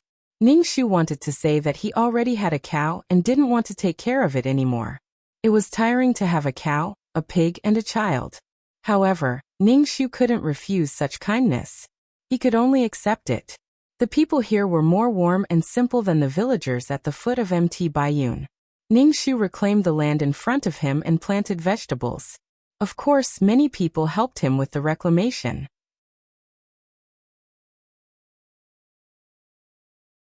Chapter 1232. Ning Shu almost didn't need to rush about for a living. The boss would give him some food and the West would give him some dishes. The people here didn't have money. Even if they needed something, they would think of it as an exchange. Ning Shu had a feeling of living in a primitive society. Ning Shu's life was very simple. Every day, he would carry Jinjin out to pick herbs and bask in the sun. People couldn't not bask in the sun. Especially a child like Jinjin, who was most prone to calcium deficiency. Then he went to learn how to make gu from the high priest. Ning Shu completely gave up the idea of taking away the spirit stone. Every day, when he passed by the ancestral temple and saw the stone statue, he sighed in his heart. He had already obtained a piece. He couldn't be too greedy. These people had to rely on a piece of stone to survive. It was also very bitter. Ning Shu hammered his chest and went to the high priest's house to learn how to make gu. However, the high priest's house was really frightening. There were all kinds of strange things. It was like a water tank full of snakes. These snakes were entangled together. Oh my, it really made people's hair stand on end. The high priest said that he would give the position of high priest to Ning Shu in the future. Ning Shu waved his hand. Forget it. The high priest's position in the village was very high, but Ning Shu wasn't interested. The high priest sighed and expressed his understanding. He said that Ning Shu's body was normal, and he could leave at any time. He also lamented about who he should give his skills to. Gu not only harmed people, it could also save people. For example, if a person had some disease in his body, there was rot and pus. Gu could be planted and the gu would eat the rotten flesh. However, this kind of gu was not easy to cultivate. The high priest was passed down from generation to generation. A lot of skills were passed down from generation to generation. Ning Shu only noticed one thing. For generations it was the same village's marriage. He estimated that there were many marriages between close relatives. Could it be that there wasn't a mutated person who wasn't afraid of the sun? Ning Shu still honestly learned how to make gu. Apart from some disgusting things, Ning Shu's process of learning how to make gu was very pleasant. Ever since he went out to chase Xianyuan how to get back the spirit stone, the high priest's body was getting worse and worse. The high priest said that it was the sun's injury. Ning Shu was speechless. The high priest chose a clever and young child from the village to be his successor. There were still many people in the village who wanted their children to become high priests. Ning Shu was more curious about why the high priestess did not have her own children. The high priest explained that every generation of the high priest would not get married. He had to pay the price for the village. Ning Shu rolled his eyes. This was too inhumane. However, the high priest said that one had to pay a price in order to be respected. The more one wanted to be high and mighty, the more one had to pay a price. Ning Shu thought about it and also felt that it was polite. No one would respect beggars and hooligans on the streets. People would respect successful people because successful people had worked hard for it. Ning Shu was given preferential treatment in this village because she had saved the village. The days passed peacefully one day at a time. Jinjin could now sit by herself and could crawl. The high priest held Jinjin and said that he would let Jinjin be the daughter-in-law of a handsome young man in the village. Ning Shu was speechless. Xianyuan Hao and Xiaoke came back again, but they could not find the location of the village.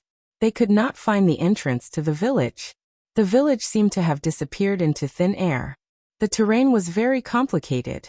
After walking for a long time in the maze-like mountain forest, they got lost. It was Xiaoke who was quick-witted and lucky that they managed to get out.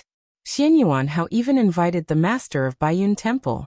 The old Taoist saw some clues, but he had no way to solve it. He almost got lost in the forest. Even if Xianyuan Hao was very unwilling, he had no way to find the entrance. Power, that was a powerful power. Those country bumpkins used it to block the sun. Xiaoke could not help but say, "It's all because of that meddlesome village woman." The old Taoist flicked his horsetail whisk. That was not a village woman. Previously she was a bride who was buried with him. She ran away. She's still this kind of person? Xiaoke sighed. The old Taoist shook his head and said, "Arrogant and unruly. She has no etiquette in her heart. Whoever meets this kind of woman will be unlucky." The most infuriating thing was that they could not deal with her. Xiaoke nodded. "It's quite unlucky. Originally, General had already gotten the spirit stones, but that village woman jumped out and insisted on helping that group of people. Her heart is especially hard. Xiaoka had never seen such a woman. General, I'm sorry. It's all because of me. If I wasn't so weak, I would have asked General to exchange the spirit stones for me. Xiaoka felt very guilty. Xian Yuanhao looked at Xiaoka. If I were to choose again, I would still do the same. Spirit stones are inanimate objects. What this general needs is a resourceful military counselor. Xiaoka's eyes were somewhat red. Thank you, General. Looking at Xian Yuanhao's eyes, there was an indescribable tenderness. The group of people muttered about Ning Shu and silently returned. Ning Shu sneezed and fed porridge to Jinjin. He put down the bowl and touched his forehead. Did he catch a cold? After feeding her, Ning Shu carried Jinjin outside the barrier to bask in the sun. While he was at it, he chatted with some intelligent animals in the forest. For example, he asked where to find medicinal herbs and so on. Generally, only animals with intelligence could answer Ning Shu's questions. This restriction within a certain range of intelligence was a bit big. Ning Shu recorded medicinal herbs one by one in the book. Medicinal properties, main treatment and so on. Every day he recorded medicinal herbs. Ning Shu had already written a thick book. The days were dull but fulfilling.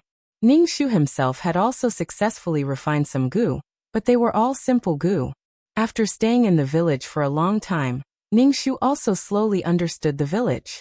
He heard that every generation of high priest had a gu. This gu was passed down to the next generation when the high priest of the previous generation was about to die. He heard that it was called Thousand King Gu. What Ning Shu cared more about was, could this gu live for so long? It was too unscientific. Ning Shu wanted to see this Thousand King Gu, but the high priest said that this gu worm would not come out. It would only come out when the high priest was about to die and enter the body of the next high priest. The Thousand King Gu's function was to protect the high priest from being harmed by the restless gu when he was refining gu. Ning Shu, it's really getting more and more mysterious. Does this gu exist or not? It seems that she has no chance to see gu. Ning Shu ran to the high priest's house every time to refine gu. He didn't want to make his house smelly. Especially some poisonous insects and snakes. What if they come out and bite Jinjin? Slowly Ning Shu mastered the skill of refining gu and became more and more skilled. Ning Shu found that injecting a little spiritual energy into the urn would make the competition in the urn more intense, and the final winner would be stronger than the general gu. Ning Shu was happy in his heart. He had mastered another skill. As long as the conditions permit, he could refine gu.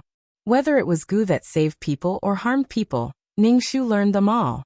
There was no harm in having more skills. Ning Shu felt that the current task was getting more and more difficult. He couldn't complete the task without some preparation. He had to stand at the top. It was good to be alive.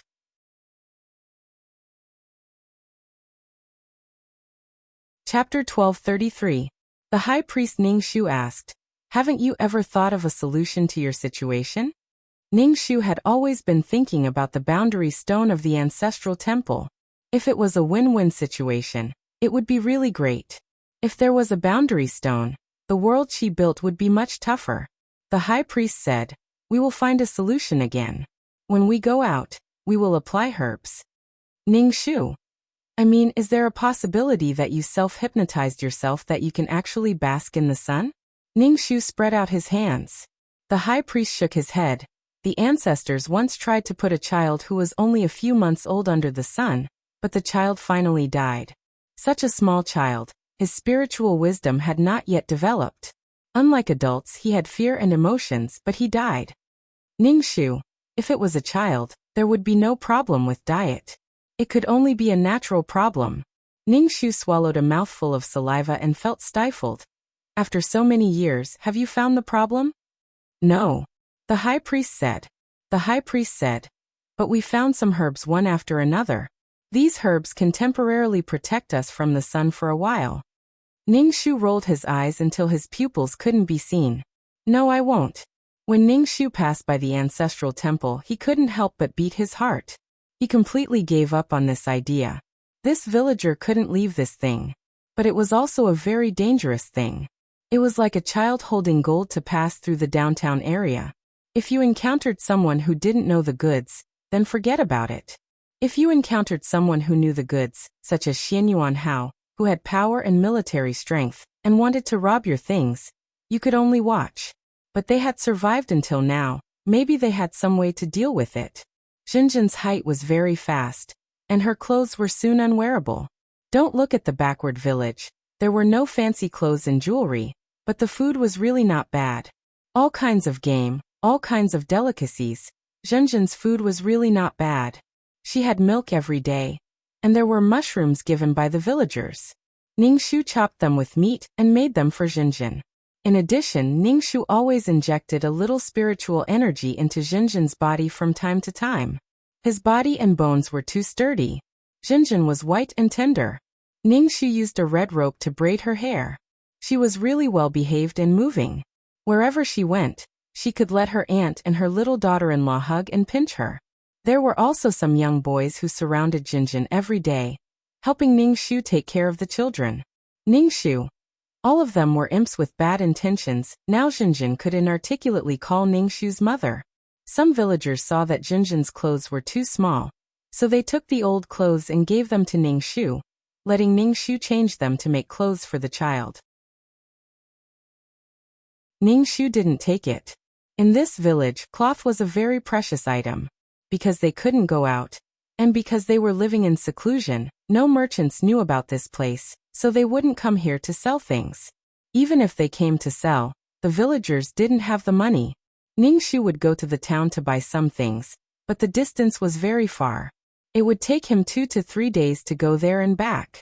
Ningxu went to buy some cloth to make clothes for Jinjin. Some people in the village asked Ningxu to bring some things. After all, they couldn't go out for too long. Ningxu agreed one by one. Ningxu first went to the medicinal hall to sell some ginseng. The money from selling ginseng was used to buy things. After buying things, he planned to go back to the village.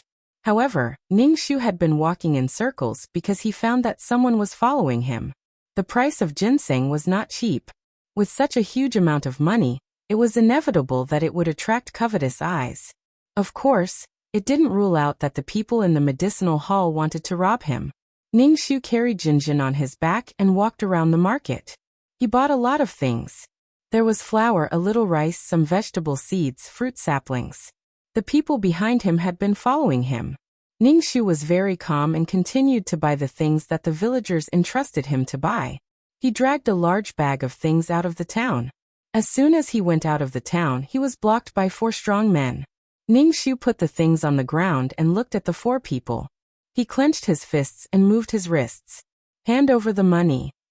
A man fiercely shouted at Ningxu and stretched out his big hand. Ningxu curled his lips and said, "When did I owe you money? Less nonsense, hand over the money, otherwise, you will have a good fruit to eat." The strong man coldly said and pointed to Jinjin, who was on Ningxu's back.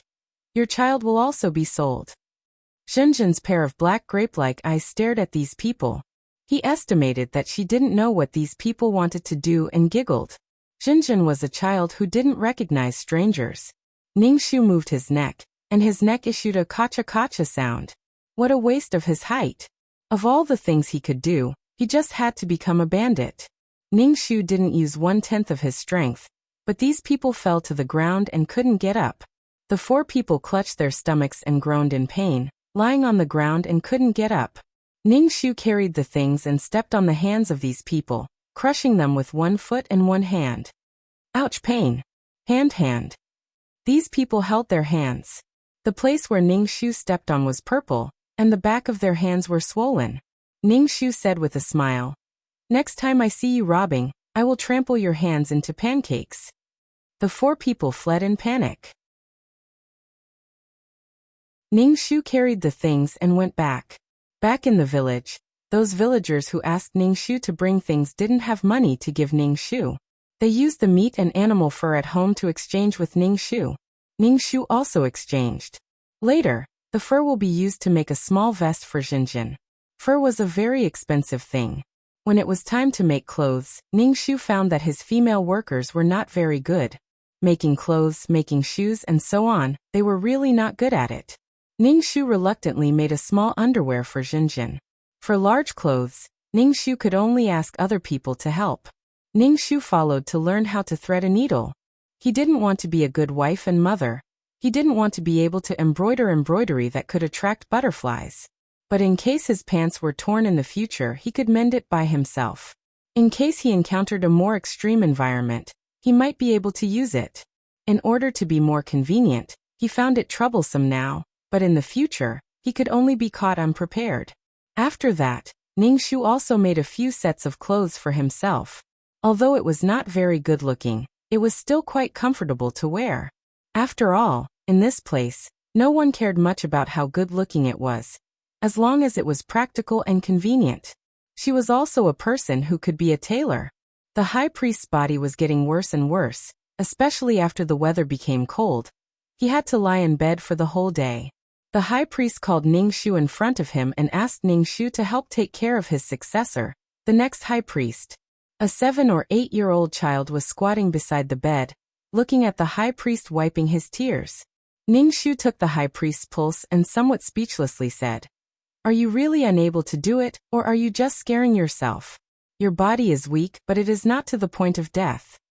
"I am still clear about my own body," the high priest said.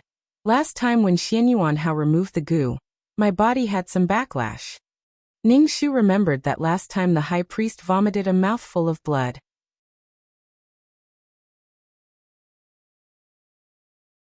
Chapter 1234. Ningshu checked the high priest's pulse again and injected some spiritual energy into the high priest's body, saying, "Your body is very good. You can still live for a long time. I have a ginseng at home. You can take it to replenish your energy. You are tired from chasing Xianyuan Hao some time ago," Ningshu said. Ningshu still wants the high priest to live. The high priest is a good person, a kind old man. The high priest shook his head. "My time is coming. The 1,000 king gu in my body is beginning to become restless." Ningshu replied with an "oh," and then transferred some spirit qi into the high priest's body. Ningshu did not pass on the peerless martial arts. After all, this is not the cultivation world. Although it is somewhat mysterious, the peerless martial arts are still beyond the power system of this world. It directly absorbs the spiritual energy of heaven and earth. Ningshu checked the high priest's pulse every other day. Every time he checked the pulse, he would inject some spiritual energy into the high priest.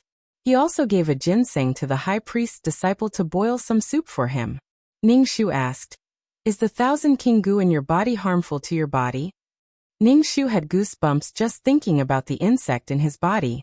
Of course, Ningshu did not have goosebumps when he used the gu on others. No, the 1,000 king gu and the high priest of the past generations complement each other. If the 1,000 king gu wants to survive, it must be in the human body, the high priest said. Ningshu nodded. It turned out to be a symbiotic relationship. It's amazing. The high priest's body is a little better. He can walk around when he has nothing to do. However, teaching his disciple is really simple and crude. He just stuffed everything to his disciple.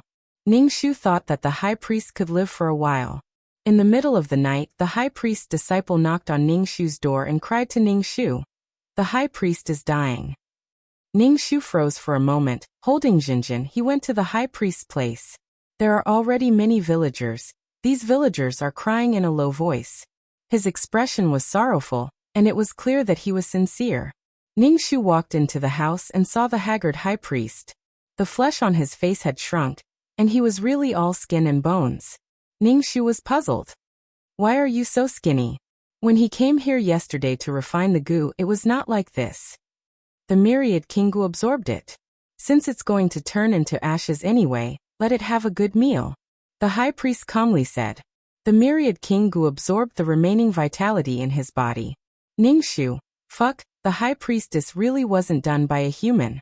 In just a short while, the outside of the house was filled with people kneeling and kowtowing to the high priest in the house. With great difficulty, the high priest said to Ningshu, "Help me take care of him. He can become the high priest of his clan." Ningshu comforted the high priest. He will definitely become the most outstanding high priest." The high priest closed his eyes and his body trembled. A golden worm crawled out of his mouth. This worm looked like a silkworm. Its whole body was golden and it moved very slowly. How could such a powerless guy be trained to become a goo king? The myriad king goo crawled out of the high priest's mouth and slowly climbed onto the successor high priest's palm. It emitted a fragrant smell. The successor high priest was a bit scared, but he still opened his mouth. The myriad king goo crawled into the successor high priest's mouth. The successor high priest gulped it down. Ningxu couldn't help but stretch his neck and gulp down his saliva. Fuck me. The high priest said a few words and then breathed his last. The high priest's death plunged the village into a sorrowful atmosphere. The villagers followed tradition and held the most complicated and cumbersome funeral. Ningxu also wore mourning clothes. After experiencing so many worlds, Ningxu found this village to be the place with the purest people. These people didn't have much ambition and lived in seclusion. They didn't have exquisite jewelry, beautiful clothes, or brothels. They worked at sunrise and rested at sunset. It was very simple. Sure enough, people's pain came from their desires. They struggled in their desires. They struggled in their love and hate. They hated each other. They loved each other. They couldn't get what they wanted. Many kinds of pain were things they couldn't get what they wanted. Since ancient times, from the high officials to the common people, most of them tortured themselves because they couldn't get what they wanted. They tried their best, they used all kinds of tricks, they schemed, they fought openly and secretly, but in the end, they killed their loved ones. Even Ningxu was now begging to be able to live and build his own world. After the funeral, the successor high priest, who was only 7 or 8 years old, became the high priest and lived next to the ancestral temple where the high priest lived. Ningxu made some delicious food for the young high priest when he had nothing to do. However, the high priest didn't need to cook himself. Every family in the village took turns to deliver food to the high priest. The best food in the house was given to the high priest. Ningxu went to see the high priest when he had nothing to do. After all, the high priest asked him to make some extra clothes for the high priest when it was cold. Although the days were monotonous, Ningxu's heart was very calm. No matter how vigorous the days were, in the end, they would return to this kind of peace, unless they died vigorously. Ningxu imagined that one day he would sit on a rocking chair and watch the world that belonged to him change. The clouds move, the white clouds change, the white dogs change. It was very cool. However, when could he gather the world's origin? Damn. Ding, mission completed. Do you want to leave the mission world? A mechanical voice sounded. It wasn't 2333's voice. Ningxu. 2333 sleeping again? Ningxu lamented in his heart. The boundary stone was in front of him. He could reach out and take it, but he couldn't take it. AI. Ningxu kissed Jinjin's forehead. I hope you will be a strong child in the future. Ningxu hammered his heart. Damn boundary stone. Leave. Ningxu said. Ningxu's head was dizzy. He opened his eyes again, and then his whole person was stunned. Damn, this was his system space? The surrounding walls had cracks the size of a thumb. The cracks on the walls were like spider webs. This was after the earthquake?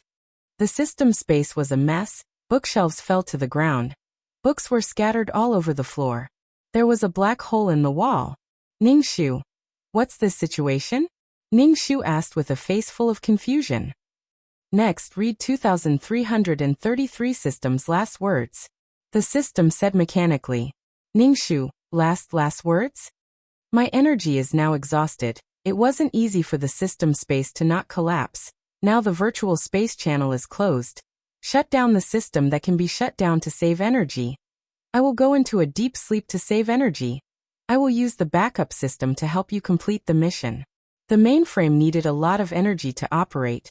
The current 2333 didn't have any extra energy to support it. Ningxu, fate is full of troubles.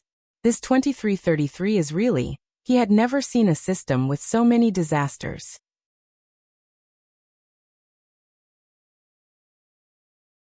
Chapter 1235. The number of times 2333 malfunctioned made Ningxu doubt life. She was unlucky to meet a system like 2333. Or 2333 was unlucky to meet a mission enforcer like her. Next time, she would ask other people if their systems were the same. 2333 was always spending more than he earned. Amen. Let him go. Ningxu drew a cross in front of her chest. 2333 also said that if there is no more energy, the system space may collapse. Once the system space collapses, the spirit orb will be lost. Who knows where it will be lost? Ningxu cough cough cough. This was revenge. Imagine if the system space exploded, the spirit orb would definitely be lost. Ningxu thought for a moment and said, next mission, see if there are any system missions. Even if it was for the spirit orb, he couldn't let the system space collapse. Okay. The system's voice was very mechanical, without a trace of human. Ningxu picked up the bookshelf that fell on the ground and placed the book on the shelf. The system space was full of cracks. Above and below his feet were cracks of various sizes. Ningxu couldn't help but be careful with his feet. He was afraid that if he stepped on the cracks, the system space would explode into pieces. Ningxu tiptoed, walked to the side of the sofa, held his breath, and carefully sat cross-legged on the sofa and began to cultivate. After he finished cultivating, Ningxu touched his face and felt that his soul had become stronger. Great! Ningxu rippled for a while and opened the status panel. Probably due to the lack of energy, the status panel was almost transparent, and the words on it couldn't be seen clearly. Ningxu craned her neck and narrowed her eyes as she stared at the attribute panel.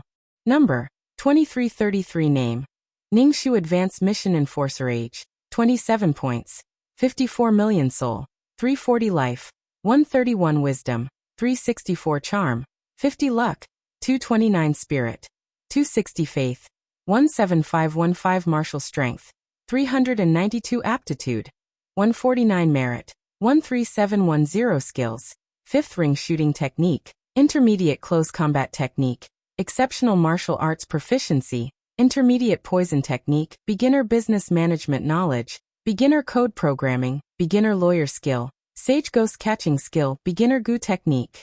Honorary Titles: Goddess of War, Selfless Ancestor Items, Calm Halo, Tranquilizer, Faith Halo, Amulet 4, Upgraded Amulet 2. Aura: Mother of the World Empress Blessing, Model Worker Sister Qinshi's Blessing, Leader Aura Grass Blessing, Lifelong Friend Meow Meow Meow's Blessing, Life-Saving Hand Zhu Sunyang's Blessing, Founding Female General Chen Ermiai's Blessing, Lawful Beauty Chen Ning's Blessing, Transcending Race Communication by Sanyang's Blessing. Note: communication can only be achieved within a certain range of wisdom. Fulfill Lu Xiaoya's wish, get rid of Li Sanlang, and leave the Li family. Mission completion rate, 100 points. Mission rewards, 5 million general points, 40 attribute points, 3,000 faith power, 150 merit points. Not bad. Faith power was always more than merit points. Merit points were too hard to come by. Most likely, this faith power was accumulated from the previous worlds. Perhaps the power of faith was the first standard to reach the level of a super mission taker. Ningxu distributed the attribute points.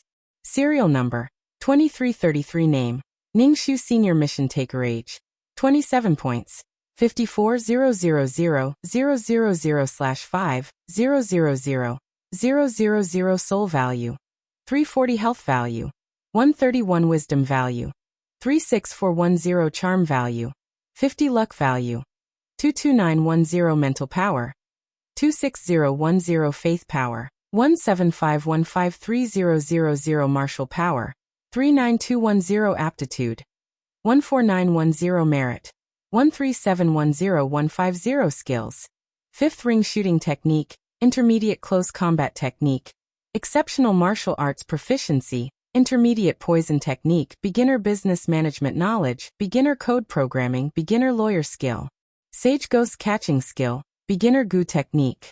Honorary Titles: Goddess of War, Selfless Ancestor Items, Calm Aura Heart Setting Pill, Faith Aura, Amulet 4 Upgraded Amulet 2 Aura, Mother of the World Empress Blessing, Model Worker Sister Qinshi's Blessing, Leader Aura Grass Blessing, Lifelong Friend Meow Meow Meow's Blessing, Life-Saving Hand Zhu Sunyang's Blessing, Founding Female General Chen Ermiai's Blessing, Lawful Beauty Chen Ning's Blessing, Transcending Race Communication by Sanyang's Blessing.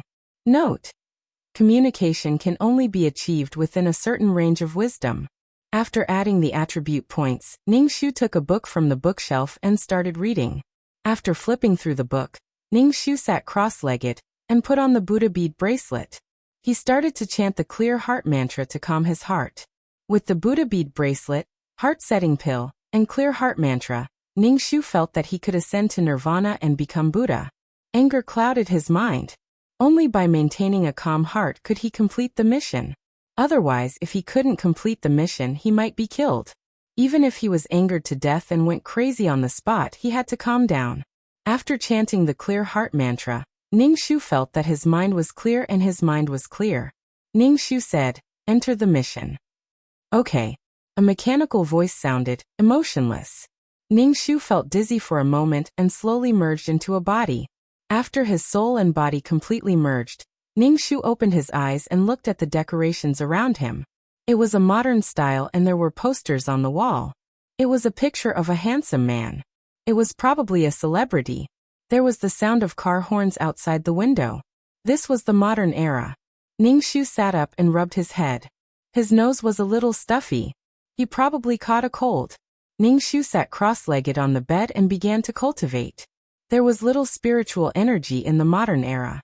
Ningxu cultivated for a while and only sweated a lot. However, he felt much more comfortable and his nose was cleared. Ningxu took a piece of tissue to wipe the sweat on his face, and then began to accept the plot. The original owner was called Huduo. She was 22 years old and was still in college. However, she would drop out of school soon. The reason was that the person opposite Huduo, a boy who had been playing with her since childhood, was called. He had graduated from college, but he had been staying at home and didn't go out to look for a job. Even if he found a job, he would quit after a few days. Sometimes, the boss looked down on him. Sometimes, it was because the work was too tiring. He had graduated from college. How could he do these things? People looked down on him if he had a good salary. However, he felt that those tiring jobs didn't match his identity. After all, he was a college graduate. In the end, he decided to stay at home and live off his old age. He wore a vest and flip-flops every day. He was unkempt and played games on the computer every day. He slept until noon every day, completely ignoring his parents' feelings. He had conflicts with his family and resented his parents for not being rich.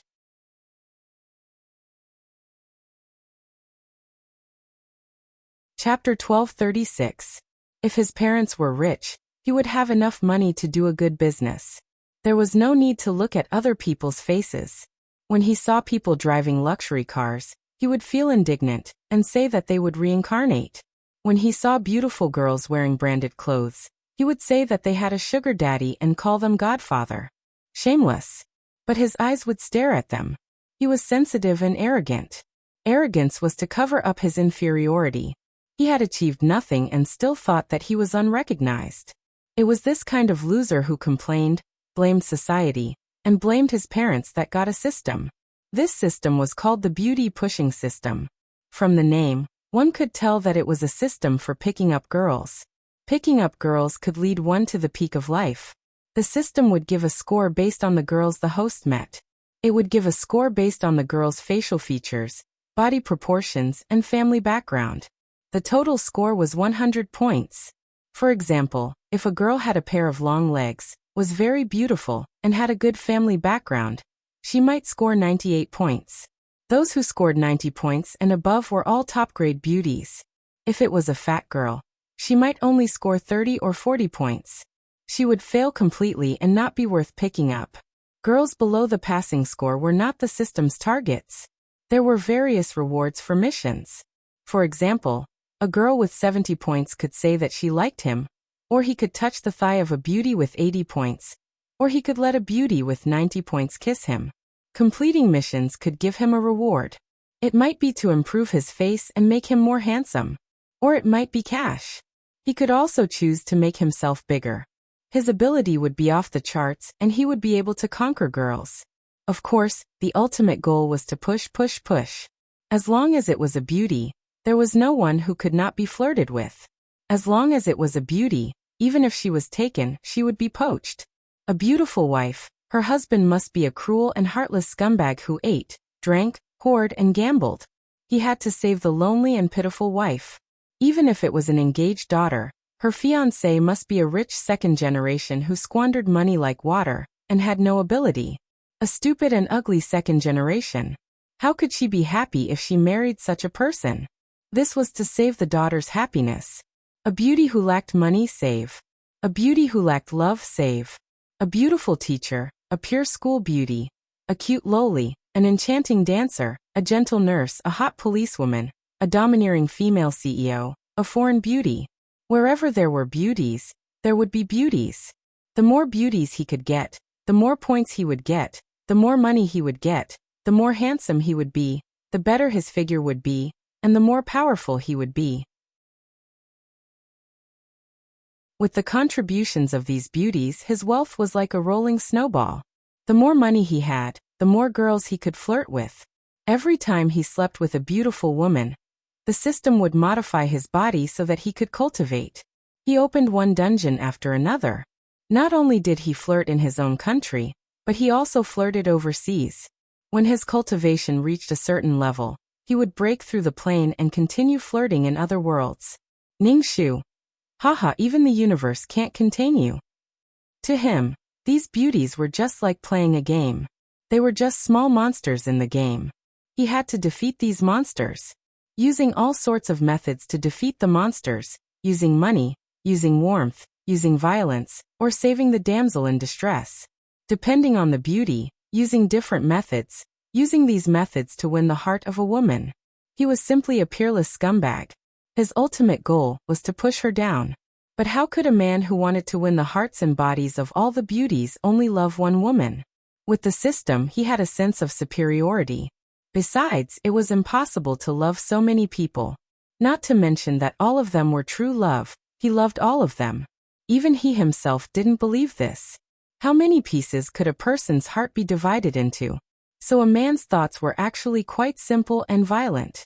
Beauties, so many beauties for me, and I don't even need to take responsibility. What a man wanted was only power, strength, beauty, and ability. With this system, as long as he slept with beauties, he didn't have to work like a dog, and he didn't have to bow to his boss. He only had to listen to the melodious sound of the violin with the beauties in a Western restaurant, and help the beauties cut the steak into neat little cubes. Occasionally, he would use the body that the system had made into a body of muscles to fight off hooligans and save the damsel in distress. He could easily walk to the peak of life. And when he heard the system's name, pushing the beauty system, he would be filled with adrenaline. His daily life was either pushing beauties or on the way to pushing beauties. The original owner, Huduo, was the first woman who had just been pushed to the system. He didn't know any great beauties and couldn't come into contact with them. Even if he met them, he couldn't go up and touch their thighs and kiss them. Otherwise, he would be slapped and might even be sent to the police station. Perverts molesting passers-by. So he set his gaze on Huduo, who was opposite him. Although Huduo's appearance and figure barely passed the passing mark, she was still in the early stages of her career and didn't have any business, so she didn't mind. After all, she had just been pushed to the system and urgently wanted to know if the system was real. Was it true that he would be able to earn money and undergo a second puberty if he managed to get a girl? So she started flirting with her childhood sweetheart and pushed it to the system. In fact, Huduo's parents had always let Huduo interact with the people opposite her. Those who graduated from university didn't work, were lazy, and were extremely sloppy. They could play together when they were young, but not when they grew up. After all, it was easy for a daughter to be taken advantage of. Huduo also listened to her parents and distanced herself. After all, when she saw that they were dirty and slovenly, and their bodies either smelled of cigarettes or instant noodles, she had to distance herself even if she didn't want to. After that, Huduo started to change her mind after some contact. Then, she was pushed to the system. Usually women in stud novels had a very touching EQ. It felt that women under the stud horse halo were like idiots who had been blinded. They could generously share their boyfriends and husbands with other women. After obtaining his first bucket of gold from Huduo, it seemed that Huduo had a deep affection for him. Later, when she got pregnant, Huduo dropped out of school on her own angering her parents to death. Then, she had a miscarriage. The miscarriage had something to do with it. He only apologized and Huduo forgave him again. He went out to flirt with other beauties. Even if Huduo knew about it, she felt inferior when she saw that the beauties were so beautiful. She felt that her brother was so outstanding that there must be many women who liked him. She was satisfied that she could stay by her brother's side. Huduo didn't know what was wrong with her. She was clearly sad and desperate, but when she saw him, she would always forgive him easily. When he teased her, all her anger would disappear. In short, this was an extreme world, a man's lifelong pursuit. You're tuning in to the Li Mei's Wuxia Whispers YouTube channel. We're so grateful for your support, and don't forget to subscribe to join us on this incredible journey through captivating stories. Your generosity through donations truly makes a world of difference, as it's the primary source of revenue that allows me to expand and enhance this channel for you. Thank you from the bottom of my heart for being a part of this adventure.